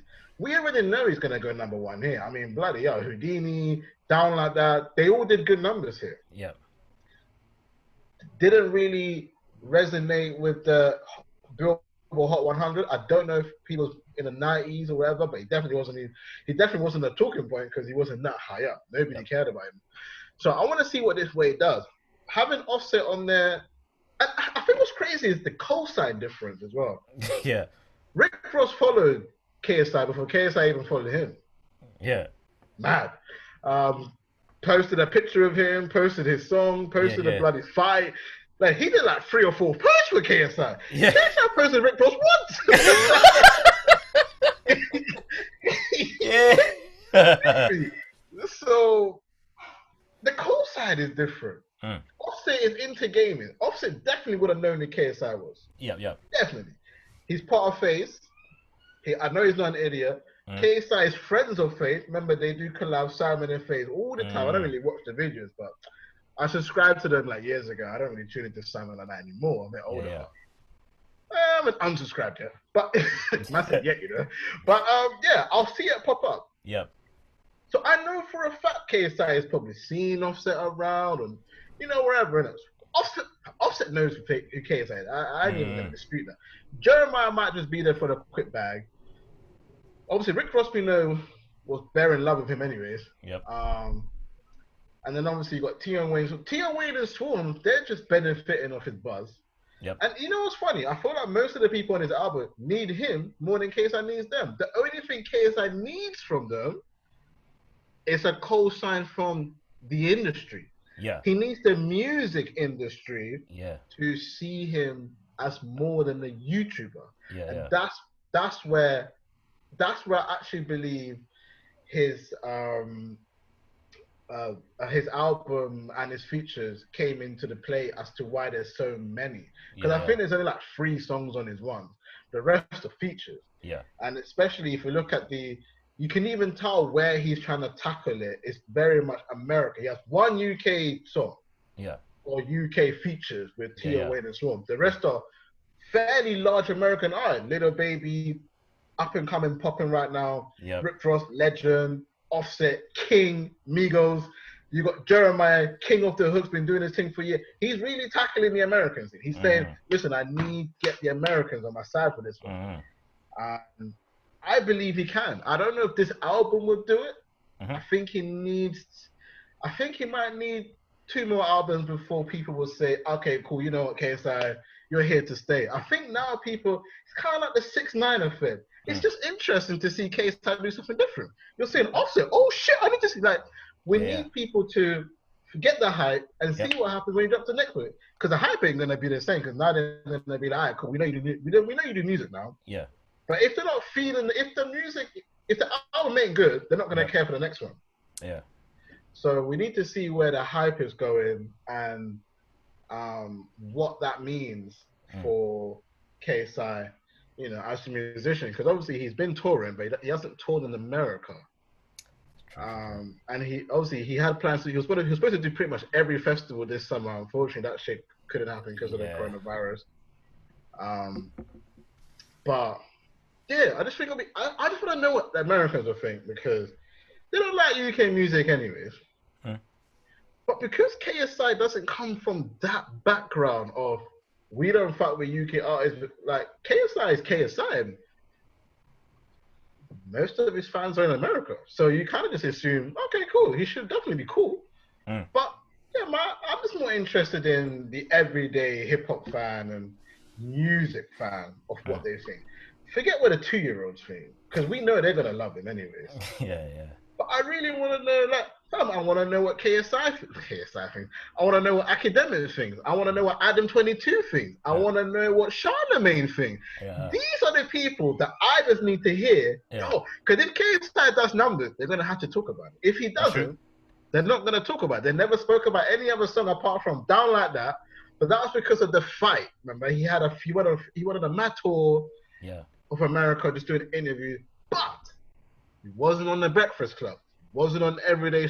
He wasn't on the places where you expect hip hop to be discussed. He was on these radio stations that we didn't care about. Let's be real. Yeah. Obviously, he did Genius, and he did Hollywood Fix. What? But he wasn't on the Breakfast Club. He wasn't on hip hop. Yeah. And he's making hip hop. Yeah. He was on some random shit. I want to see if this album goes top 10. Or even top 30 on Hot 100, on Billboard in America. I think we're gonna have to stand still and say hottest in the UK. Sidra, what are you saying? What am I saying? What are you guys saying? No, we're just talking about the you know KSI, right? I've heard of him. I don't know who he is or what he is. Alright, cool. Next topic. Oh snap! I got that quickly still. Yeah, as soon as she said I don't know it, I was like, alright, cool. I ain't gonna do on that one. Yes. Grind Daily versus UK rappers. Now this is another topic. Oh yeah. Segueing off of the topic of UK music. Yeah. You know what? Yes. Before. This is another thing I think people will say about KSI as well. Because he's got big numbers, is why he's making big views. Remember, he's using his own channel. He ain't doing no Gram Daily shit. I'll say it. I was going to say some names, but I'm going to allow you in it. I'm going to allow your guy for today. Oh, yeah, no. We don't even mention him still. Shout out to JP, though. I did that wrong on purpose, though. Don't watch that. My man JP, Joe Paul in that. Jeez. Anyways, so in the UK scene, Sidra, you'll be good at this because you know about your man for using different platforms for videos. I mean, and there's hella like Bollywood channels as well that do like music. Anyways, T-series. Yeah. All right, you know what? When their whole T-series versus PewDiePie thing, I didn't know they were a music channel. I thought they were YouTubers. So when I wanted T-series, I clicked one video. I was like, okay, hella singing. Next video, okay, hella singing. And I'm like, wait, hold on a minute. It's just their music. It's Link Up TV. Hey, but you know what it is? Yeah, I keep thinking to myself, the Asian market is mad. Yeah. 100 mil. Yeah. Bruh. I wonder how much it costs to put your video on there. There must be peas. Asians have it though. Asians have it. They put up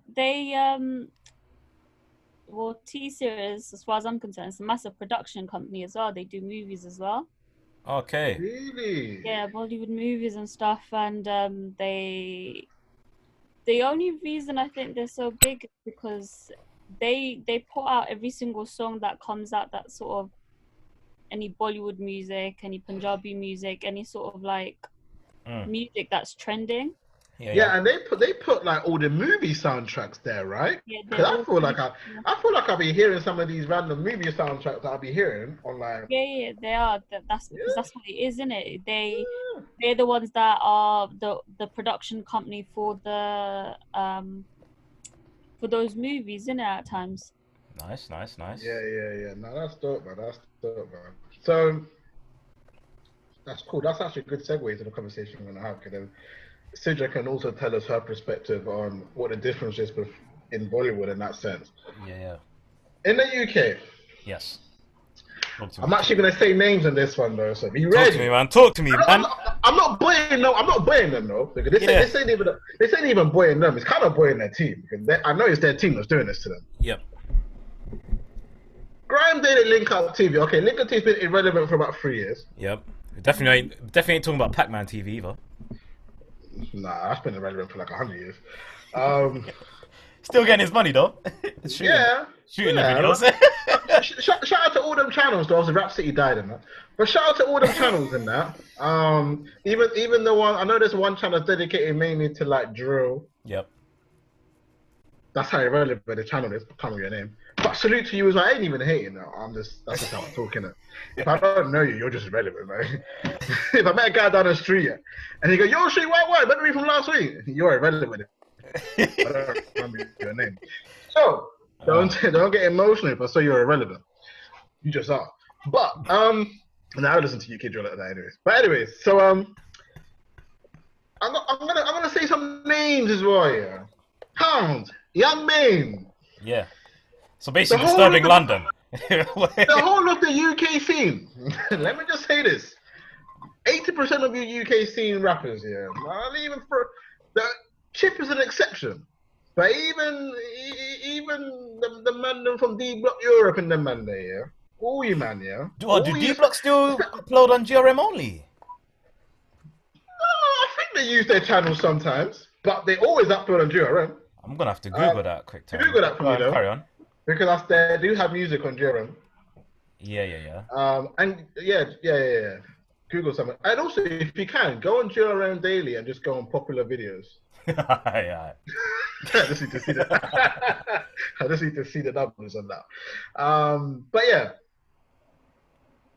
the conversation I want to have is, I don't see a lot of UK artists with the same, especially first of all, if you've got your own YouTube channel and you upload your music on your channel, it's not making the same figures as Grime Daily or Link Up. Well, let's just say Grime Daily, because Link Up TV just isn't really a platform anymore. They couldn't even get a bloody documentary out loud. Chip shut that down like it was his. Facts. I know, right? That's facts. I just uploaded it on Link Up. The respect levels is real. He was like, huh? Nah, we're cool. Yeah. I feel like Grime Daily gives out a perception that an artist is hotter than what they are. And also, this whole plaque thing has kind of changed the game. I think people post on Grime Daily because they want the million plaque, not because they want to grow their own platform. They're using somebody else's platform to build a narrative that they're hot. Their streams don't even match. Hardly ever. Some of them, I ain't gonna lie, Young Bane back in the day when he was dropping Rihanna and shit was hot. I think he even used Vivo at one point. Like, he was using his own channel. Yeah. And he just came back. Wasn't really hot for a bit. Now he's dropped some bloody Grime Daily. I'm seeing a million views, 2 million views. Now you gotta remember, no disrespect to Young Bane. Young Bane ain't trash. Yep. But he ain't the artist he was 2 years ago. He ain't 2016, 2017 era when Afro Swing was hot. Notes, Young Bane. I'll put Dave's name in there, but it's a different because Dave Evolved grew up, got his own channel, popped, and is making money. Yep. And getting robbed from a rich Millie ever. Yeah, I don't know, like I got no respect for Young Bane for that, because he was acting like a gangster. I don't know why, but anyway, that's his business. But anyway, yeah, like that era of Node, what's the other guys? Rams as well. Yeah. That Afro Swing era. Yeah. It's never gonna happen again. Remember, D-Stamp was getting 30, 40 million views per video. It was hot.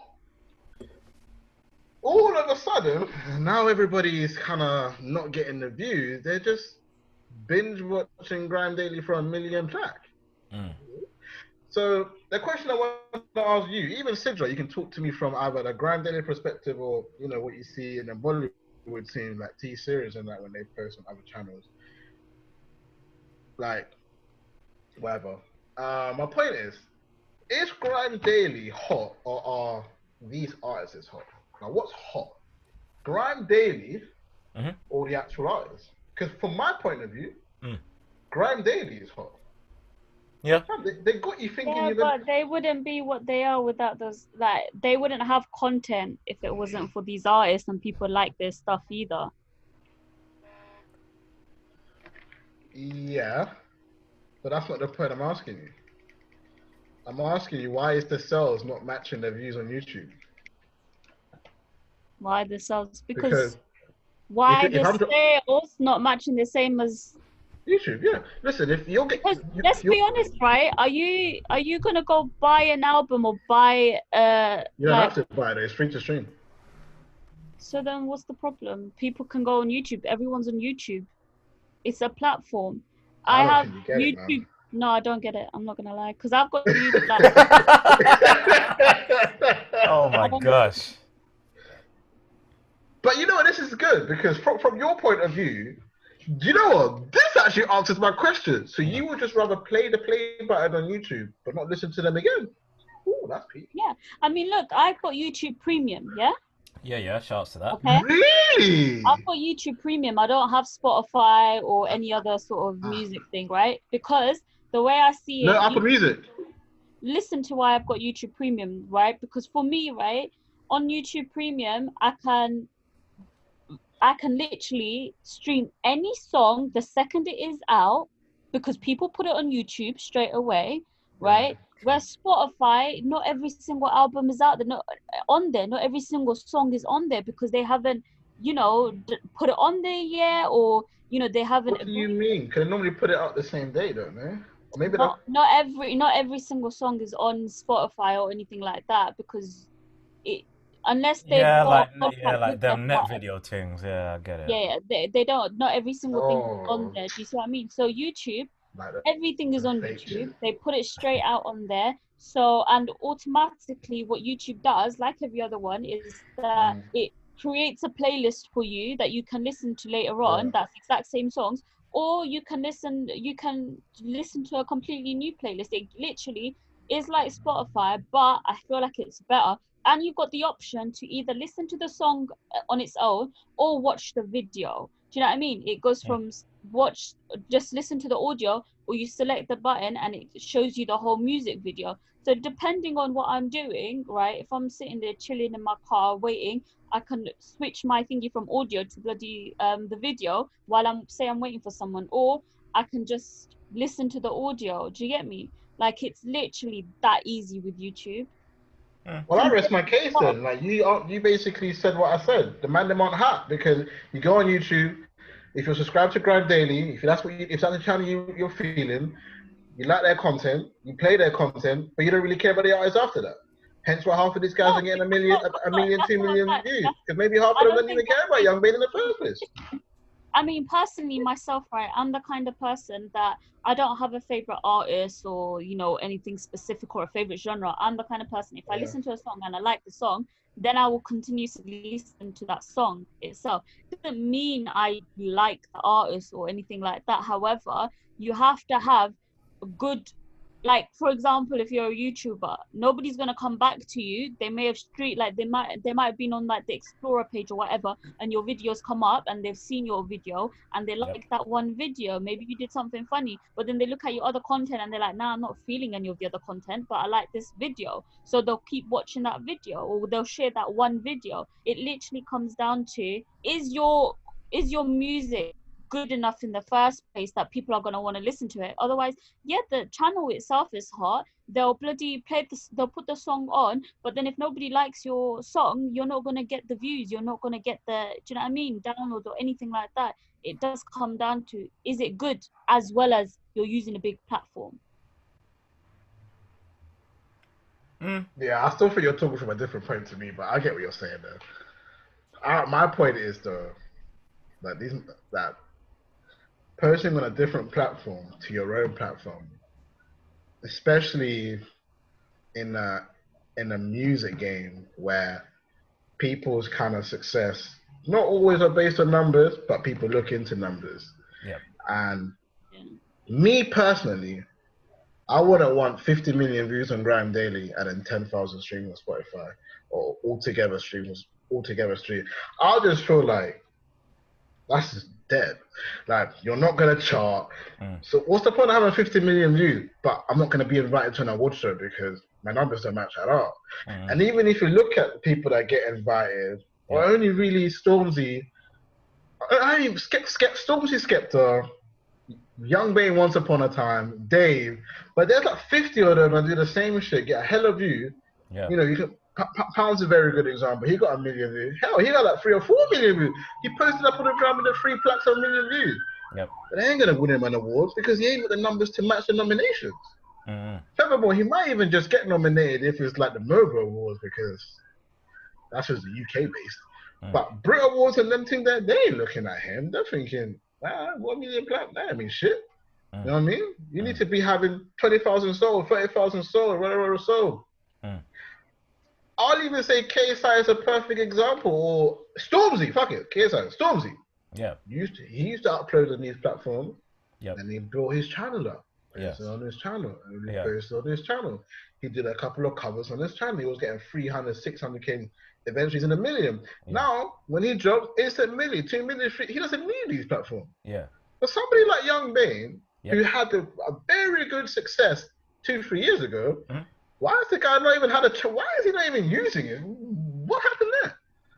I don't know. I don't know why I go with Disturbing London. I don't know if they got like a deal with Grime Daily because they are a record label as well, where they're like, oh, you post all your shit here. Maybe that's the thing that's happening. Yeah, maybe, that might be the deal, man. Because I'm seeing. Maybe Grime Daily is saying you post your shit here.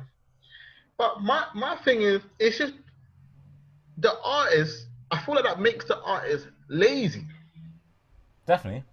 Because they don't have to grind for 1 million. They just have to hurt Grime Daily's hot. Pay them for a bit of promo. Like, that's just whack. One or 2 ads here and there. Like, if I dropped all my shit on Grime Daily, I'll probably have triple the views, quadruple the views I got now. African Queen would have been a top 10 again. Yeah. But you get my point, though. Yeah. It would do way better numbers if I post on a platform. Yeah. But if I'm just building my own shit, so if I get 100 listeners, that's 100 people that came back. You put it on Grime Daily, they're not coming back. They subscribe to Grime Daily. Yeah, some of them are your fans, and that's fair. Yep. It's not fair to say that none of your peoples are going on Grime Daily. It's cool, but you're not building your own platform. You're building somebody else's platform. Yeah. I don't see the point. I can understand if you have an album coming out, let me just drop 1 or 2 videos on Grime Daily, the rest of my channel. But they don't even do that. They just drop their whole catalog on Grime Daily. Yeah. So if Grime Daily gets hacked and leaked through your video, what? Why one then? Is that when people are gonna start putting on their own YouTube channels? But I don't know. I don't know, because for me it's like, if you're gonna spend like £400-500 per video on Grime Daily, if you put that on promo, because this is the thing. And they're not even using the cheapest package either, so that's even more. Yeah, like if you're an up and coming artist and you want to post on Grime Daily, why don't you just take that budget and put it into Instagram, Facebook? I mean, I know you can do Facebook, Instagram on the same platform, so they say Facebook promo. Hell, fucking YouTube promo. Do you know how much views you would get by just doing that? Yeah. And then obviously you'll probably have extra money because people that post on Grime Daily, they still end up paying for promo anyway. They just do like the £30-40. Add that extra £30-40 in there. That's like $450, right? Spend that on promo if you got the budget like that. Bro, I'm telling you, you'll get way more views. Way more views.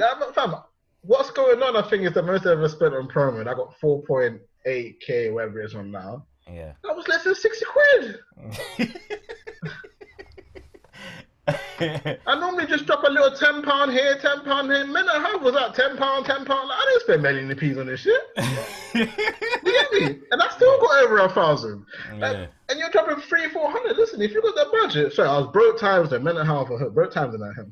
Anyway, if you got the P's in that, put it in. And just do your thing. Like, I don't see why. I don't understand like people like, I want to drop it. Like, it's not that deep. If you got 400, I was even asking one of my dons that wants me to shoot his stuff yesterday. Well, where's he post? Where's he dropping it? Oh, you already know what the answer is. But this is what I'm saying. You're taking the L as well, though. No, I'm definitely not taking the L. You know why? You know why? If you got you know why? Why? You see how I always put my logo at the front. Yeah.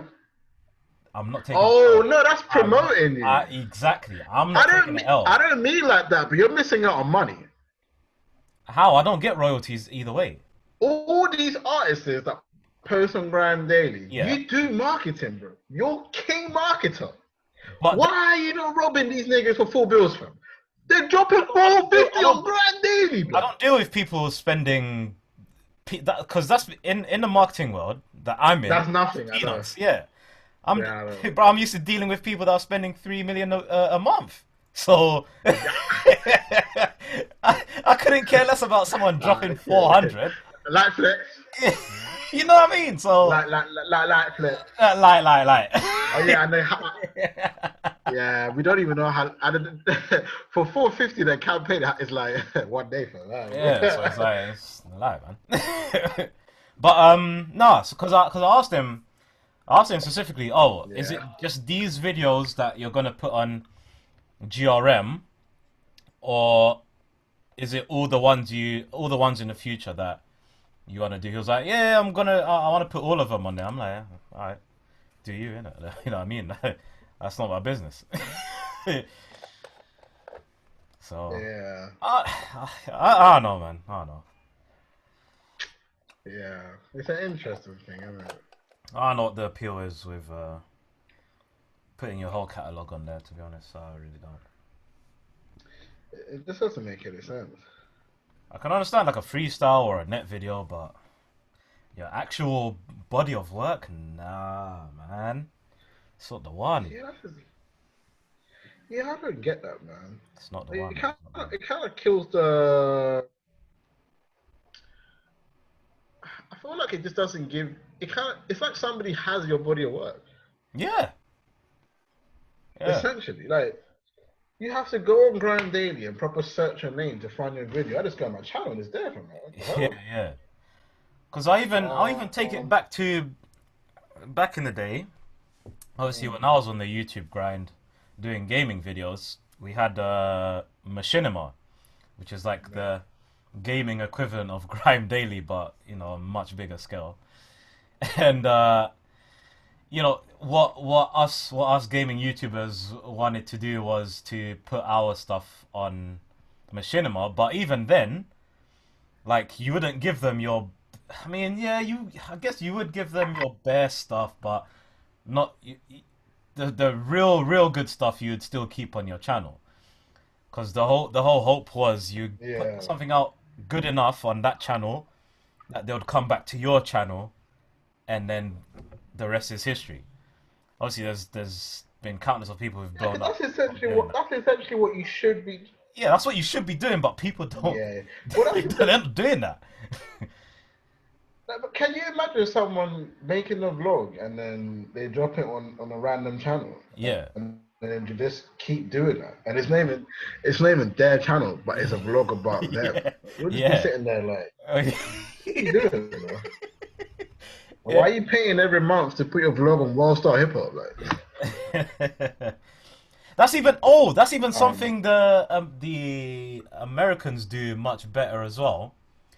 I don't think there's any.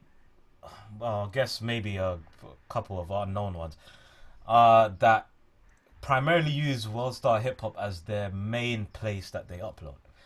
Every single person I've come across, every single person I've come across, they've either put like a freestyle, whatever.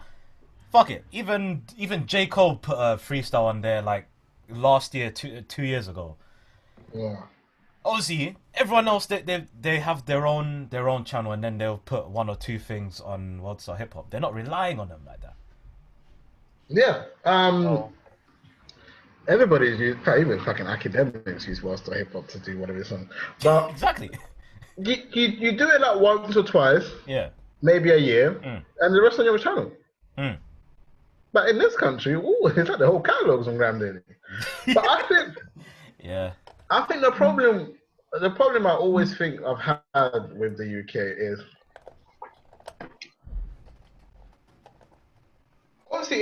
obviously in music in general, obviously Grime Daily is fairly more hip hop. You're chasing a narrative, you're chasing numbers, and you're chasing that you're lit. Yeah. And I think what happens is when people see people like Chip, Skepta, they still use their own channels. But they see Skepta and Chip and they see their numbers, Yep. They want that. They crave that. Yep. They want to be able to say, look, man, got 4,000 views, whatever, on a video, right? Yep. So everybody just runs for the numbers without trying to create like a fan base. Mm-hmm. I even use my little brother as an example. All of his music is on Grand Day. The guy ain't even got a channel yet until when you did that freestyle thing. Yeah. But why? He should have just posted one video there, one video on his channel, then one video there, one video on his channel. Like, because he didn't have a project, right? Mm-hmm. So if you just go in and out, yeah, it would have worked better rather than like 6 on one platform. They're gonna be like, I might as well wait for you to come back on this platform. Why am I gonna? I just search for this guy. Mm-hmm. He's always on Grand Lady. So I don't know. I think that's the one thing I don't understand with this country, and then obviously chasing the 1 million plaque thing. Yeah. I'm not saying people are buying views, but how many of those are real? Let's just be honest. Like, I can just go on Google right now, type in buy views for a video, put the hype in there, 50,000. Like, people do this, so I don't know. I just feel like people are just trying to build a narrative, and this whole million plaque thing. Nah, I don't get it. Don't get me wrong. If I had it, of course I'm gonna put it on the wall or like flex, but you ain't gonna see my caption be like, I stay winning. What, 1 million views? That's not winning. Like, you get me? Pounds, I hate using pounds. The nigga ain't even charting. And he's screaming 3 plaques. Man, get yourself on the charts at least, bro. You get me? Tell me you're competing with KSI. KSI is sitting there like, well, you got 1 million plaques. Man, I got 10 million subscriber plaque. What do you want? Like, what? We're not talking numbers. And if we're talking numbers, like, Download that had 8 million. Pounds ain't even close to that. Well, so should KSI have 8 plaques? Like, come on, man. This makes no sense. I know people are trying to build narratives because the UK, in terms of sales, is difficult, and I'm not even discrediting that. Yeah. Me becoming best serious for 1 minute. I know it's serious. Serious? I know it's difficult. So I'm not even blaming people for creating other ways to feel like you're winning. That's cool. But they're building a narrative now that a plaque for 1 million views is like you sold 20,000 records. Because people that hold in gold, diamond, platinums, whatever, when they flex, that's way more lit than a guy that holds, I got 1 million views on somebody else's channel. I found that kind of low, and I kind of think it makes the artist look like a waste man. Because how has Grime Daily got you really thinking that you're something for having 1 million views plaque? Really? You'll never catch me on Grime Daily, apart from when Result puts out Day Dinner Agreement, because that's not my choice. But you'll never catch me on Grime Daily. Never. I'm never gonna use their platforms, man, because at the end of the day, it's cool. I don't think there's anything wrong with it. It's just not for me. I would rather get 10 views knowing 10 niggas watched it and liked the song than 100,000 views are never gonna come on my channel again. I ain't gonna lie to you. That's not my scene. Yeah. I know. I guess to conclude, unless Sidra's got something to say. No, man, I'm hearing you. Like, I'm listening. I've got nothing to say, basically. Yeah, Sidra's silent today, man. Today's silent. Today, no facts from Sidra today. Nah, no facts today, man. Moving through the topics like it's a buy one get one free supermarket deal. Yeah, I don't really think I have any topics. Do you have any topics? I feel it. Let me go through the DM just in case we forgot anything. You sent me a lot of DMs, man. Oh, I think I have one on Chat and Chill. God, I do post on there a lot.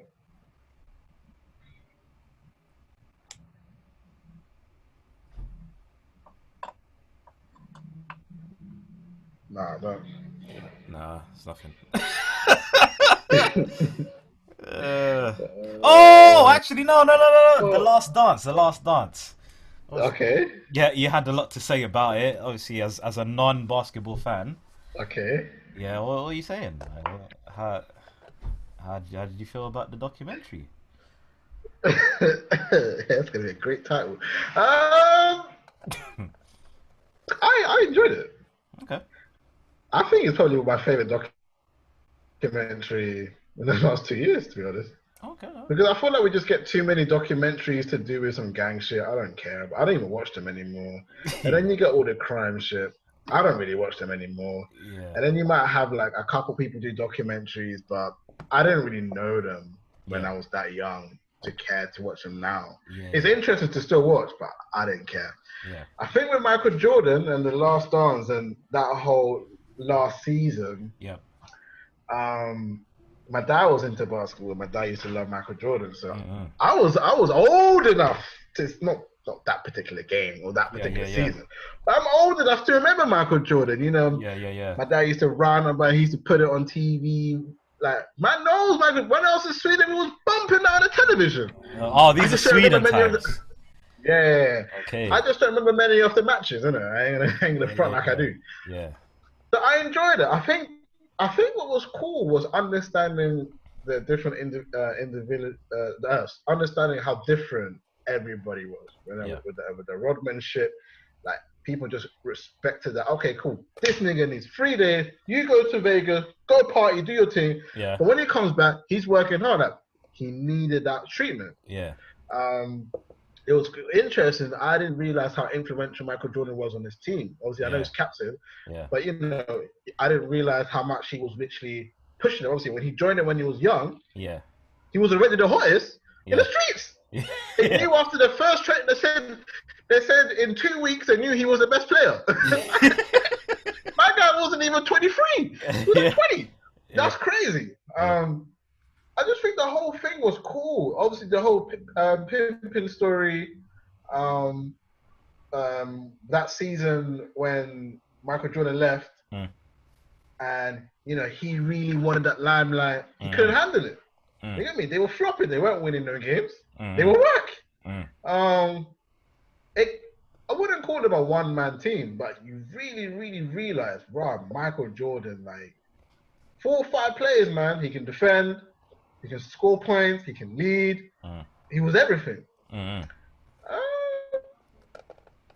I enjoyed it. I really did enjoy it. I think it was interesting to hear about his off-field activities, though, how the papers were really trying to take him down. But I just think that's just, black man, successful in that era as well. You're kind of searching for a story anyways, aren't you, during them times?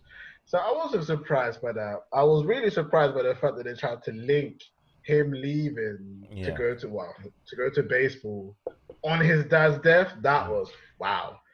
I couldn't even believe that. I didn't even know that was a thing at that time. So that was crazy to hear about that. But yeah, it really fam. I want a Michael Jordan jersey. I ain't gonna lie to you. I was googling jerseys, and then you saw the prices. Just to get back in. Nah, I was just gonna get a Chicago Bulls 2020 version and just put Jordan and his number at the back. I ain't looking for 1998 version. Don't watch that. I ain't that stupid. I'll just get Jordan 23, brand new jersey. That's literally what I want. They are still quite pricey though, and plus you can't. At Sports Direct, I remember when I was working, they only really have like the main teams like Lakers and some others. They have the hot team or the most successful teams in their stores, which is like 3 or 4 teams. They ain't got much more. I think you can't even get Miami Heat in Sports Direct, but for some reason you can get Lakers. So when LeBron was there, but not anymore. Yeah, that's right. But no, I enjoyed it. I'll give the documentary a strong 9 out of 10.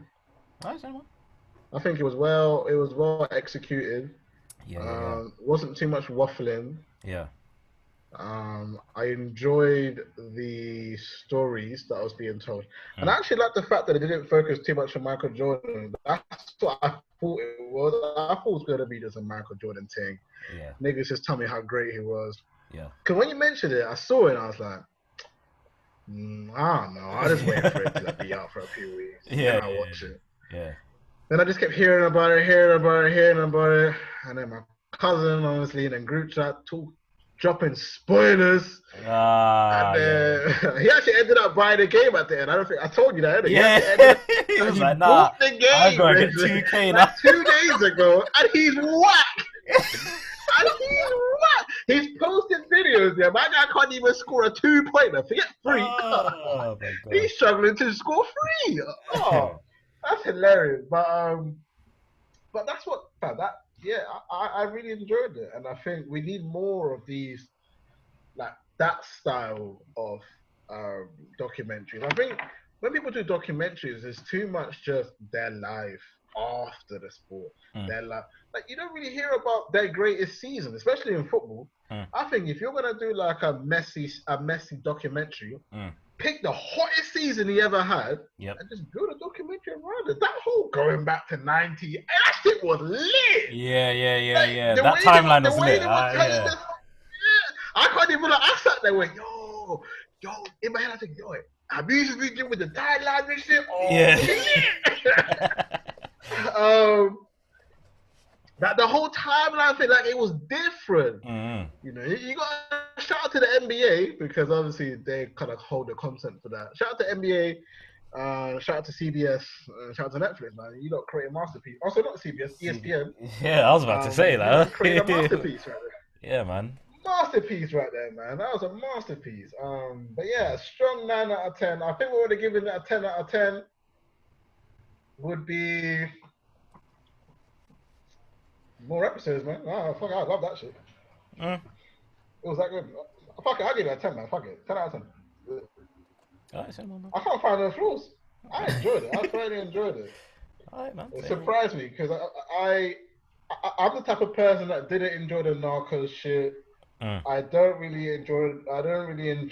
What's the other guy? I was thinking of watching Narcos, but it was just way too long. So that's why I just opted to. Or the documentary. No, the series. That shit's whack, man. It's not even. Fam, it's not really this. It's not. First of all, it's not that accurate. No, it's for entertainment, bro. It's a TV show, and they got like 4 or 5 seasons. Come on, man, you know that shit. I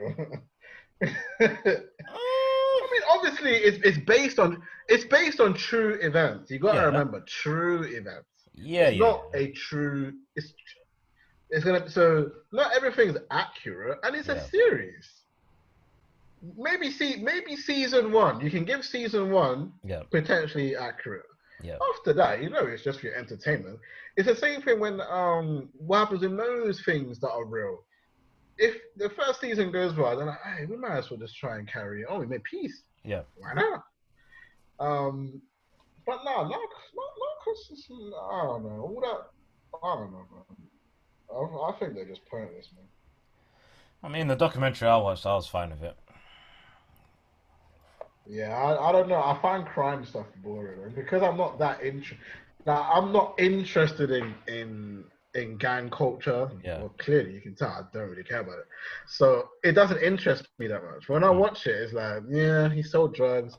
The only thing that's interesting to me is how much money they make. That's pretty much all I found cool. Yeah, it's only him that I was, in terms of like crime documentaries. Yeah, he's literally the only one I've watched. Just because I've heard of him so much. What did you think? And obviously, certain people are from Colombia. I need my facts, innit? So yeah. I can't be talking out my ass sometimes, innit? So I need the facts. You know what I mean? So. Well, what do you think of American Gangster? Which one was that one? Was that the one with Denzel Washington? Yeah, that's a true story. I can't remember his character's name. Well, I can't remember his name. I was about to say George Lucas, No, it was something Lucas, wasn't it? Oh no, man. Yeah, Frank Lucas. Frank Lucas, that's it. So what do you think? What do you think about? Did you watch any of his documentaries? No. Oh, well, talking of snitching though. Is he a snitch? Cause you know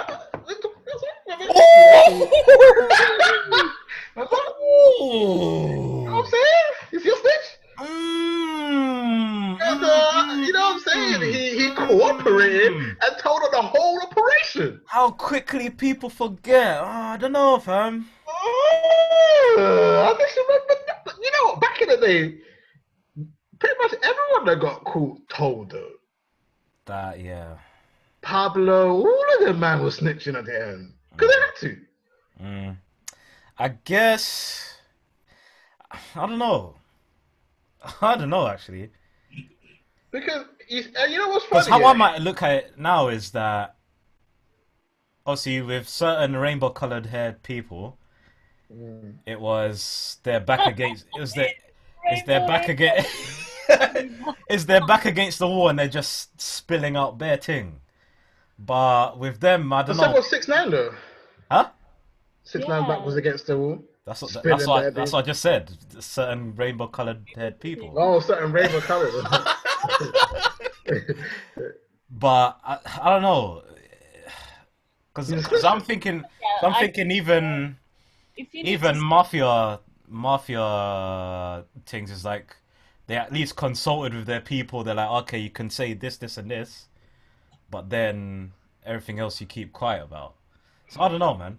Maybe I don't know, because I don't even remember the exact details of the case and everything either. So I don't have much to compare. But essentially, he told on everybody, and then he was working with the feds to help take down. He was basically their partner. You know what I'm saying? Yeah. So he was a full-time snitch. The streets are the streets. You know what I mean? And you know, it's interesting. The only reason why I brought it, well, the only reason I remember it was because rappers referenced him in a lot of music. Trying to make money like Frank Lucas. I'll be selling drugs like Frank Lucas. What, are you snitching at the end too? It's true though. Hey, you know what would be interesting? If there's ever a rapper that comes out and goes, touch me, I snitch like 6ix9ine or something like that. Can you imagine somebody co-signing 6ix9ine like that? Because it's gonna happen. I'm telling you, it will happen. Because I believe, and I've seen, there's people out here, who co-signs this shit to the deepest of. They really believe, it was the right thing to do. Okay. I mean, if I was in a situation, I would snitch, but I don't really. I wouldn't be in a situation. Yeah. I don't know. Yeah, but I guess in that situation, hence the snitching. Huh? I said they're in that situation, hence the snitching. You're saying if you were in that situation, you would have, but you're not. But they are in that situation, so they're gonna snitch. I mean, if you're getting an opportunity to lessen your time, or you've got an opportunity, right, to fix your wrongs, then snitching, and if you need to tell them how it went down or what's gonna go down, then you do you, innit? Well, technically, I could have snitched when I had a situation, but I didn't, and I took the L with community service. Short it chat 2 a.m. Alright, say no more, man. It was really short it at 2 a.m. as well. I could have. All I had to do was say, "Yeah, so and so did it." Oh, I would have had no community service, man. I would have snitched. Sorry, I took the L and didn't snitch. I don't even know if that's an L or if that's a W, but I didn't snitch. But it's gone off my record now, anyway, so it's minor. Jeez. Yeah, it's only there for like a couple of years, whatever it was. For sure, man. So you're asking about American Gangster. What I thought about the... Who, Sidra? No, you asking me. I was asking you what? Were you asking me about the story or what? Or the way it was produced? What? No, just like what if you liked it. Yeah, I liked it. It's not something I'll rewatch. I ain't watched it since I first watched it. Like a documentary. I don't really rewatch a documentary. Yeah. I might watch Last Stars again though. That shit was lit. Yeah. I was about to say because there was another Michael Jordan documentary that got released back in 2000 called To the Max. Was it good? I joined. It's lit. I must have watched that. Yeah. So it's funny because all the shots that they were using on the ESPN one, I've seen them before. Swear down. Of course, not every single shot, but a lot of the shots, I'm like, I've seen that slow mo before. So, yeah, because they surface it around social media. Yeah. And if you watch like all the greatest Michael Jordan moments, all of his greatest moments. But I'm not talking about the TV broadcast. I'm talking about the behind the scenes camera. Yeah, but remember that series came out years ago. Remember, because they had access to the whole year. Oh yeah. That was the whole series in its own. So they just reused those clips to tell the story because it was easier. Yeah, man. Especially for the Last Stars because they had access for that whole season. Yeah. It's kind of convenient, though, isn't it? That they had it for that. Yeah, that's hella convenient, bro. Hella convenient. ESPN took a W there as well. Yeah. Well, the real ones that took a W is Disney because Disney owns the whole thing. So. Really? Yeah. Wow. Mickey Mouse is out here flexing on you, man. You know, it was quite interesting to see that he was planning for the season while filming Space Jam. I didn't know that. Yeah. I think that was it. Yeah. What's a life lesson you've learned from the series, if any?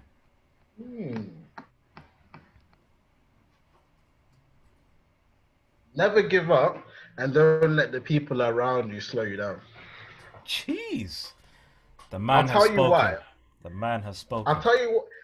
Never giving up. That's a cliche. Everybody knows that. Yeah. But not letting people around you slow down. When I watched the way, I watched the whole season. When I heard the way he kind of never let them put a foot, like drop the level, it made me sit there and go, yeah, I can't be out here sitting here chilling because this nigga's chilling. Fuck, if he's chilling, I'm out. You get me? Yeah. Like, and it kind of makes you look at your circle a bit because sometimes you'll just be like, cool with this.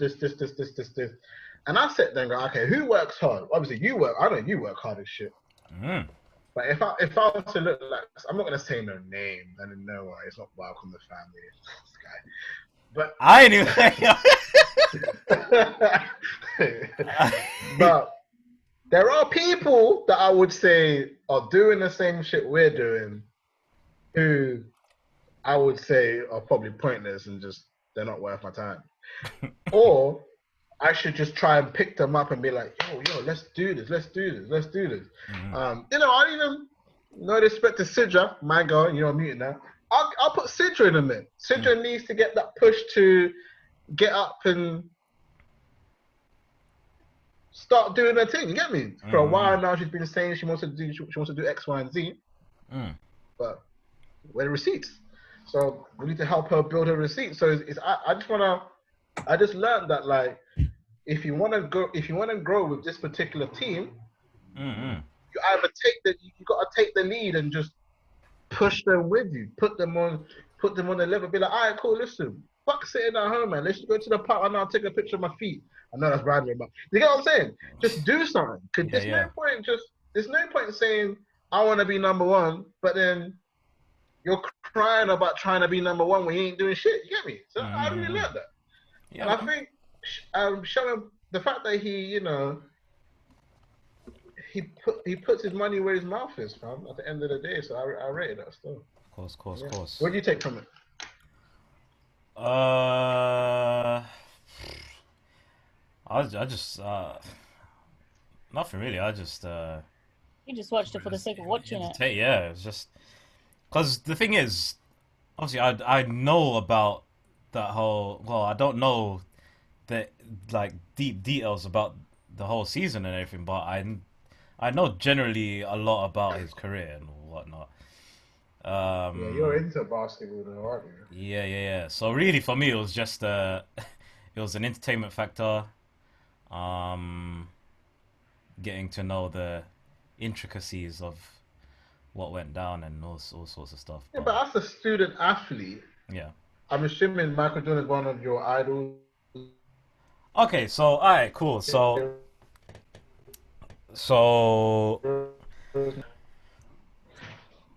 alright, so I guess the better question is when I first started learning about his work ethic and stuff, what did I take from that? Pretty much the same, really. I know that I know they're cliches or whatever, but hard work and never giving up. That's Yeah, I don't know what else to say, innit? You know what I mean? So if somebody even asked me what I took from KSI is be consistent and never give up and work hard. I don't know, it's the same thing. yeah. I feel like I say consistent because YouTube is consistent based, isn't it? But I feel like that's all you really that's what you learn from a lot of these successful people is man, just keep they it never stepping. gave up. Yeah, they never gave up and they was consistent. Consistent is key. Yeah. Like if you can just keep doing something consistently, you will reap the rewards one day or another. Like you will get there. There's no such thing as you won't get there. The problem is, and I think that's the issue that a lot of people that would never be successful have is patience. A lot of people don't have patience. Yeah. A lot of people want, yo, listen, if I drop 4 or 5 videos, one I need to make 100K right now. Yeah. And that's that's probably an issue. Consistent, like patience is without patience you'll never make it because you'll just always be complaining about something. Yep. Unfortunately, no. Yeah, man. Shout out to the Last Dance. Yeah. Says we'll do a reviews. I watched Scoob. So came out on digital. What Scooby Doo? So exclusively on digital. So, which is interesting now because now there was another movie that dropped on digital. Can't remember what it was called, but it did extraordinary numbers, huge numbers. I'm gonna see if I can find it, but huge numbers, and people were raving, "Oh, this is one of the best things." Okay. Scoob drops. Yeah. Nah. Oh my God. I'm a Scooby-Doo fan when I was a kid, so naturally I was gonna watch it. I'm a bit too old for it, but I ain't gonna lie. If the movies come on TV, I'll watch it. Beginning of that, and then I saw Simon Cowell in it, and then I just turned it off. Simon Cowell? Simon Cowell. I'm not even gonna give you too many spoilers for the man that ain't seen it, but Simon Cowell plays a huge role in this movie. I'm guessing he doesn't hold it down. It's just Simon Cowell. It sounds like him. I don't even know what else to say about it. Like you hear him, and they even created Simon Cowell. Like, and he is Simon Cowell. He's not Simon Cowell, a different character. He's Simon Cowell in the movie. Oh, okay. He's as himself in Scooby Doo. Yeah, but he has a huge role in the movie. That's what I'm gonna say. Huge role in the movie. I bet he's the evil one. Huge role in this movie. Anyways, what I would say about this movie is, first of all, what I would say about the release, because this has taken a different turn. This is the second movie now within a few weeks to say, fuck waiting for Odeon, fuck waiting for this box office shit. We're doing this in digital. Interesting. I wish I can remember the other movie, man, but I was watching a YouTube video. Can't remember, man. And I was watching a YouTuber that spoke about it, but I can't remember what the name was. I wasn't really interested in the movie, but when he explained why they decided to drop Scoob was because of the success of a different movie. Because they did extraordinary numbers. But I'm guessing it's not a movie I care about. What with Vin Diesel in it? what movies Vin Diesel in again? What, The Fast and new Furious? one. That's not out. Huh? The new one. Which one? I can't remember the name of it. What, Bloodsport? That came out time ago, babe. Is it? Oh. Yeah, I already seen it. Anyways, He's a movie connoisseur, yeah. yeah, I love movies. I love I'm movies. trying to get him to watch some Bollywood movies. Yeah, I'm gonna watch War tonight. Actually, Yeah, watch it. I already got it saved on my tabs on my laptop. Jeez. Is it? Yeah. With, subtitles. Yeah. Well, you weren't English, so of course. But, That's what I'm saying. Yeah, make sure you go with subtitles. The only ones I've watched is Lagan and Om Shanti Om. That's all. And that's because they were in school still. Yeah. Why would they play it? What you had to? Oh, just The one is about cricket, and Om Shanti Om is just your typical cinematic. I love how Sidra just knows this shit. Well, They're the bait ones, though, aren't they? But I guess since we started talking about movies randomly, Yep. and digital releases, do you think? I know you're probably gonna say no. Actually, I don't know if you're gonna say no. Would it be a day digital release will be more popping than a box office release? Yeah. So I'm seeing 2 movies do it now. The numbers are cool. Yeah. They're not bad numbers, You're still getting millions tuning into this shit. Yeah. Paid platforms, because you can only get it on paid platform. I have to make that clear as well. Yeah. If you ain't paying for no services, you ain't watching this shit. This ain't no Netflix release shit. You get me? Yeah. It's them paid platforms. So, and I think I can't even say how I watch Scoob, but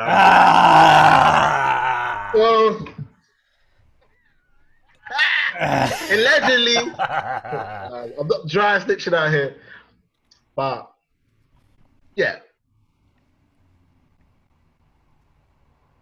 why is he frozen like that? Will digital I don't know. Yeah, try again. Oh, will digital release be more popular than box office one day?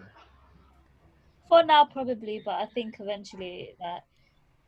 I just miss going to the cinema, man. I just miss going. I think it'll fluctuate. Yeah. Because the cinema is an experience of its own. It's an experience. Otherwise, the cinema, would have stopped a long time ago. In places like other countries, like India and other countries, the cinemas still play old classic movies like hits because people love going to the cinema for the experience. Otherwise, you could be sitting at home and just turn your TV on, you could watch it, but it's just the experience. Yeah, but that's my point though. How long is that experience going to be relevant? Because you ain't making the same number. Movies aren't making the same they were last year unless he has a big name. And let's just be real. Most movies are flopping. Scoob had fucking. Let me tell you who was on Scoob. All right. Sure. Tell us the receipts, my guy. Nafisa is refusing to finish watch it with me. Scoob had Zac Efron, obviously Simon Cowell, Mark Wahlberg, Amanda Seyfried, Gina Rodriguez, Will Forte, bro, the lineup, Tracy Morgan, Ken Jeong. So it had the A-list lineup, yeah. But it wasn't a digital hit though. I mean, it did alright, but it didn't do what people thought it was gonna do. I'm gonna see if I can find an article. I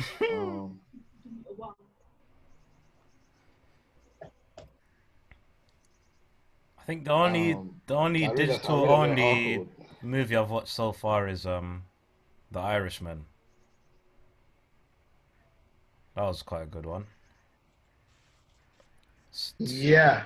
It's quite long though. Irishman was good. I had to watch that over the span of 3 days.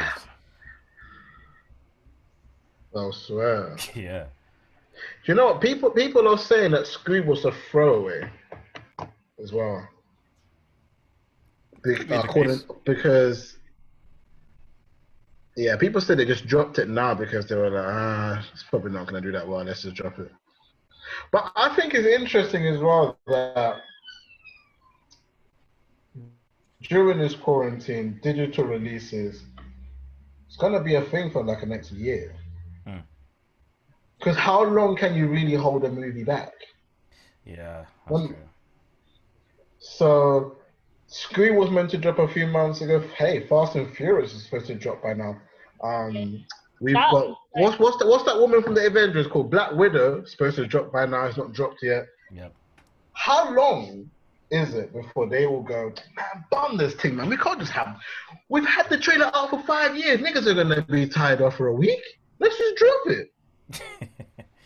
But it's facts. If I put a trailer out for African Queen, well, when I put it out last year, and I put it out and I put it out in August, no one's gonna care no more.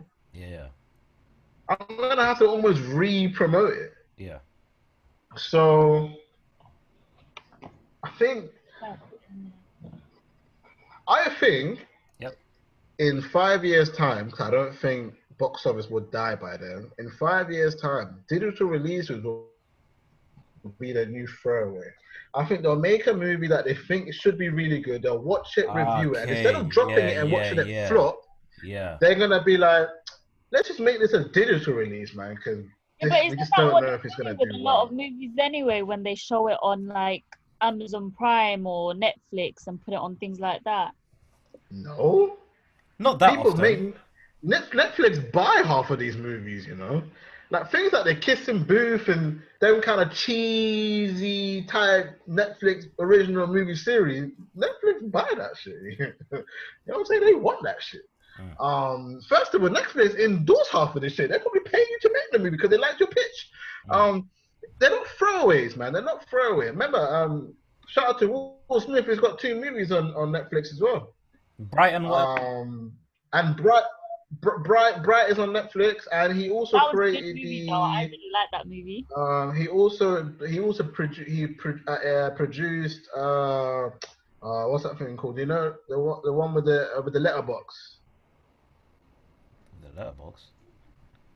Hold on, I'm gonna find it. I know that one still. Hold on, give me 2 seconds. I'm gonna find it. Oh, my butt. Damn, it's hard floor, man. I'm gonna find it. Shouldn't take me too long. Now, to all the boys, P.S. I still love you. That's a Will Smith movie still. I think on Netflix. I must have flicked past that at some point. It's a decent movie. It's a bit cheesy. It's got that kind of, you know, primary school, secondary school content vibe. I mean, they're in high school, so the girls are technically not meant to be. Funny enough, they all are our age anyways, but they're not meant to be. Okay.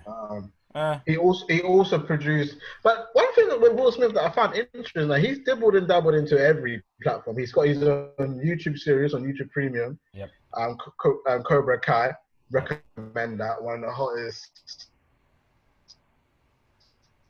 TV series. You know, I almost went Prime because I couldn't find it on. I'm black, so.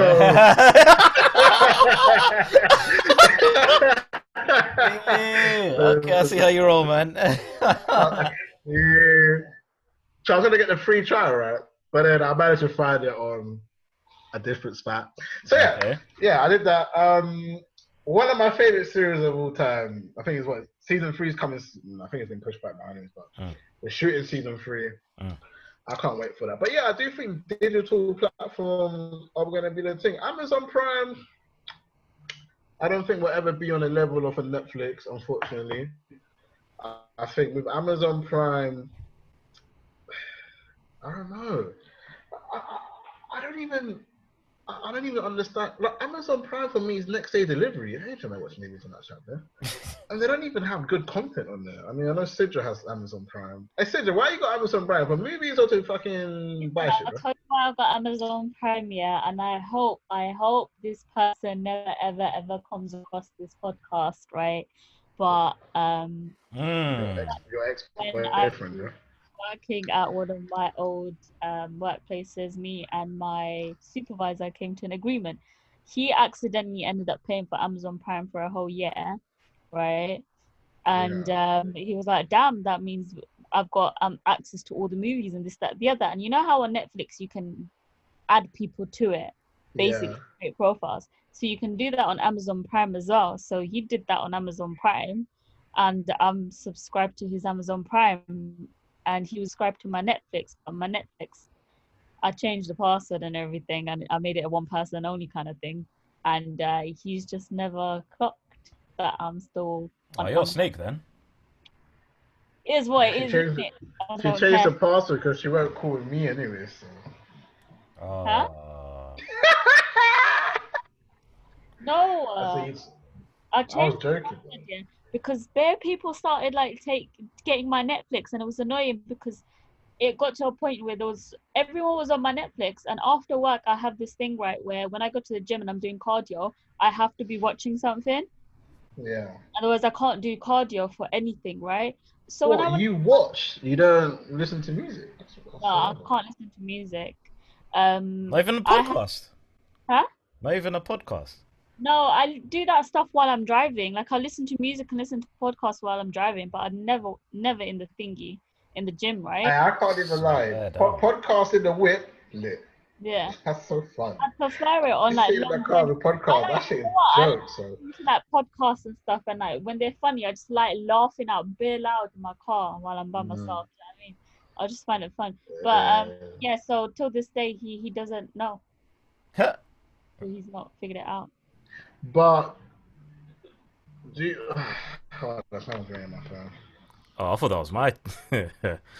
Hello. How rude. How rude. Oh, I'm doing something. Oh, do I have to come now? I'm filming, no.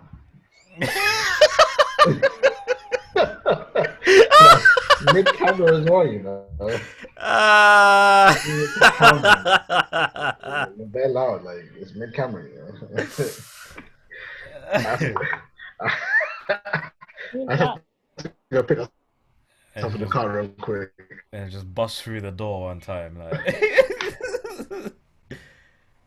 But yeah, I don't think we have any other topics, to be honest with you. Where did he go? I don't know, man. He literally just got out like that. Yeah, man. And his screen's frozen as well. Oh no. But yeah, what's new in Sidra K Ali's universe? Nothing, man. I'm just getting tired of this like crap right now. Like I just want I think once every single thing is open, for some reason I'll end up feeling better. When everything's back to normal. Do you know what I mean? Or just seem normal to be outside and just do whatever. Yeah. I mean, it's because when I'm outside now, it feels like it is normal to be outside. I mean, like, I need the shopping centres to be open. And Greg's still isn't open. Greg's is still closed. You like Greg's like that? I like the vegetable pasty. You might as well just learn how to do that at home still. Nah, I mean, I could, but I'm talking about when I go back to work. Do you know what I mean? Like, if I go back to work, yeah, and I want to feel somewhat normal, I need Greg's to be open. No, even if I don't buy anything, I just need them to be open. Alright, so I take it Greg's is part of your schedule, that your routine. Yeah, because got interrupted. I go to Greg's to get my coffee in the morning or my tea. Greg's coffee? Yeah, or tea. Like their vanilla latte is nice. Sounds more disappointing by the second, man. Their vanilla latte is nice, and I like their tea as well. Their tea's alright. But it's not even like it's not even an actual coffee machine though. It's just the one with the buttons. It's like a McDonald's thing, no? It is, yeah, but nah, man. So I don't have McDonald's there, do I? Nah, but you have Boss Man that sells the same coffee granules, you know. But you know what? Yeah, you know. I feel like everything's just been interrupted. Like I've got nothing to look forward to. Oh, it's like that. Yeah, it's just getting really. I don't know how to explain it. You know, you just don't know how to explain it. Like before the lockdown, it was a different vibe. Like life was just different, you know. You knew you had to go wake up, you go to work, after work, you come home, you chill, and it's calm because you're looking forward to that chilling, you know. You're looking forward to that. Then after that, you look forward to the weekend because on the weekend you're gonna take your trip to, you know, the shopping center, go down bloody Westfield or something, you know. Does that then mean that you're living for the weekends? Yeah, obviously. But what I'm saying is that I do miss that sort of going to work and doing what you need to do and then coming home and chilling and like, do you know what I mean? Your days just went on and you just got on with it and then you enjoyed chilling. I don't enjoy chilling anymore. It's getting frustrating. I enjoyed being there and I looked forward to going on Netflix. I am tired of going onto Netflix now. I am tired of going onto YouTube. I don't care about Netflix or YouTube anymore. I want to go back to work, but I can't go back to work because it makes me feel like anxious a bit. Yeah. So I heard you had an anxiety attack earlier this week. Huh? I heard you had an anxiety attack earlier this week. Yeah, I did. That's the problem. Did Sharif tell you? Yeah, man. News gets around all the time, eh? Don't say that news is getting around. Is like on a level though, I've been suffering with a lot of anxiety and stuff like this whole week. Like I was supposed to go back to work. I ended up having a very massive the first day I went in, about half an hour later I walked out because that's how much the anxiety was getting to me. Tuesday I went and I thought to myself, come on, I had to keep talking to myself you're going to be fine, you're going to be fine, you're going to be fine. And all of a sudden, because I was working too slow, they didn't like that. So they were like to me, well, okay, listen, you're working really slow. We're going to put you back on furlough. You need to slowly start coming back to work. I'm like, right, you couldn't think about doing that from the beginning? Yeah. You know what I mean? And then that ended up giving me and then I ended up having a massive breakdown while I was at work. My boss was just looking at me and he was just like, I don't know what to do. So I was just like, I just need to get out of it. And I walked out, he goes, but you've got everything. And it's true, he did have everything there. He gave me hand sanitizers, he gave me wipes to wipe down everything, you know. We had masks in the thingy, everything was clean, everything was fine. So where do you think it stemmed from then? I don't know. I think it's just not. I think it's just not normal the way everything is going on, and it's starting to get to me. Why? I can't. I don't know how to explain it. It's honestly, like I said, this whole feeling anxious and this whole thing. You just can't explain it unless you're going through it. Yeah, I guess. Oh right, you really putting that out. What? I said, all right, actually putting that out. Well, no, man. Best interview in the game. You know what I mean? I put people on the spot. And apparently you told you could never. If I wanted to have an interview, you'll never be one of YouTube interviewing me. What you said? You never interview any of us. I didn't even go. No, I said if I want to do an exclusive interview, you know how people do exclusives. Yeah. I don't think you two could interview me. Actually, I interview you all the time, bro. What do you mean? I press you on the phone all the time. What you mean? Yeah, but that's not interview though, man. How do you know I haven't recorded it and sent it to TMZ already, fam? You know what I mean? Right, okay, you're trying to interview. I'm trying to think. Would I want Joe to interview me? You know what, Sharif? You still to this day haven't interviewed me. You know that. But you didn't need an interview. Oh. Yeah. Oh, I mean, but you've been on a show, man, and you didn't even want to be interviewed at the time. Well, at the beginning. Yeah, so it's a bit late now because technically we can do a get to know Sidra video about an interview.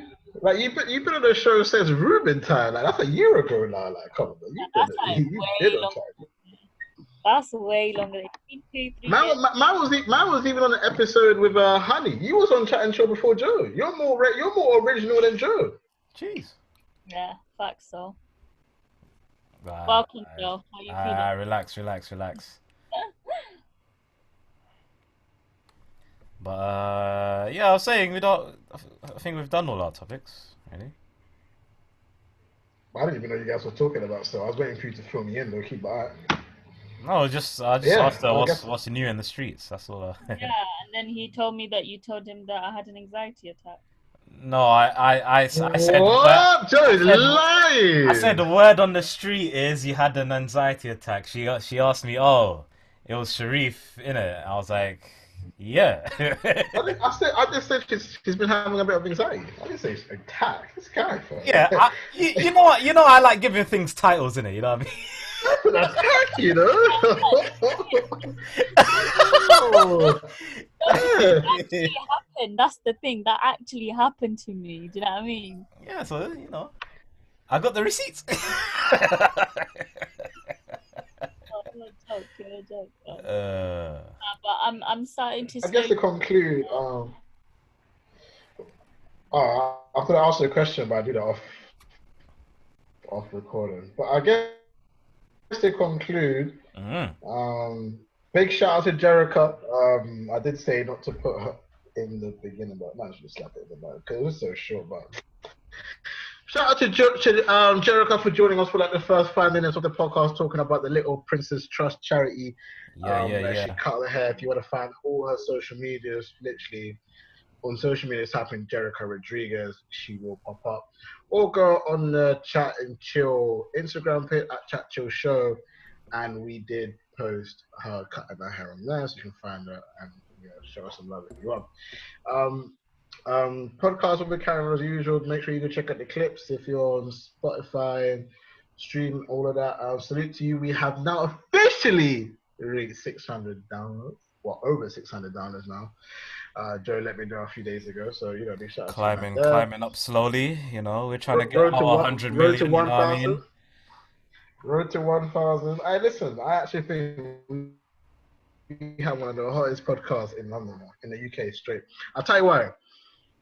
Because you got me on there. I talk the most shit. Well, Sidra comes with the facts, and Joe is like Nadeska. No,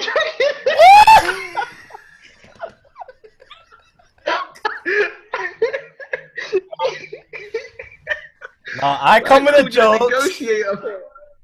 Yeah. You come with the smoke. Sidra comes with the facts. Yeah. That's in the desk. I couldn't. I just wanted to break you real quick, but no, that's true. Yeah.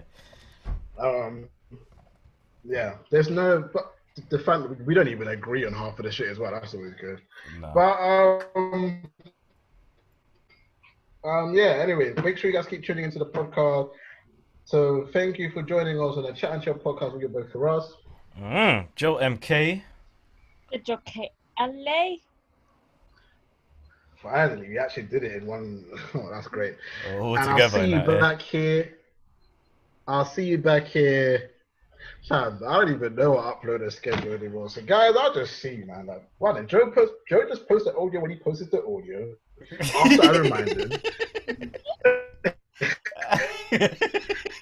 The clips come out when the clips come out when I remember for some reason, because they just don't come out when I say them. And the episodes come out when I find out 2 days later. Now, this episode came out. I didn't even know it was out. Like 2 days after. I'm like, what? Yo, just stay following us for the updates, because I don't know the schedule, bro. Don't ask me. Peace.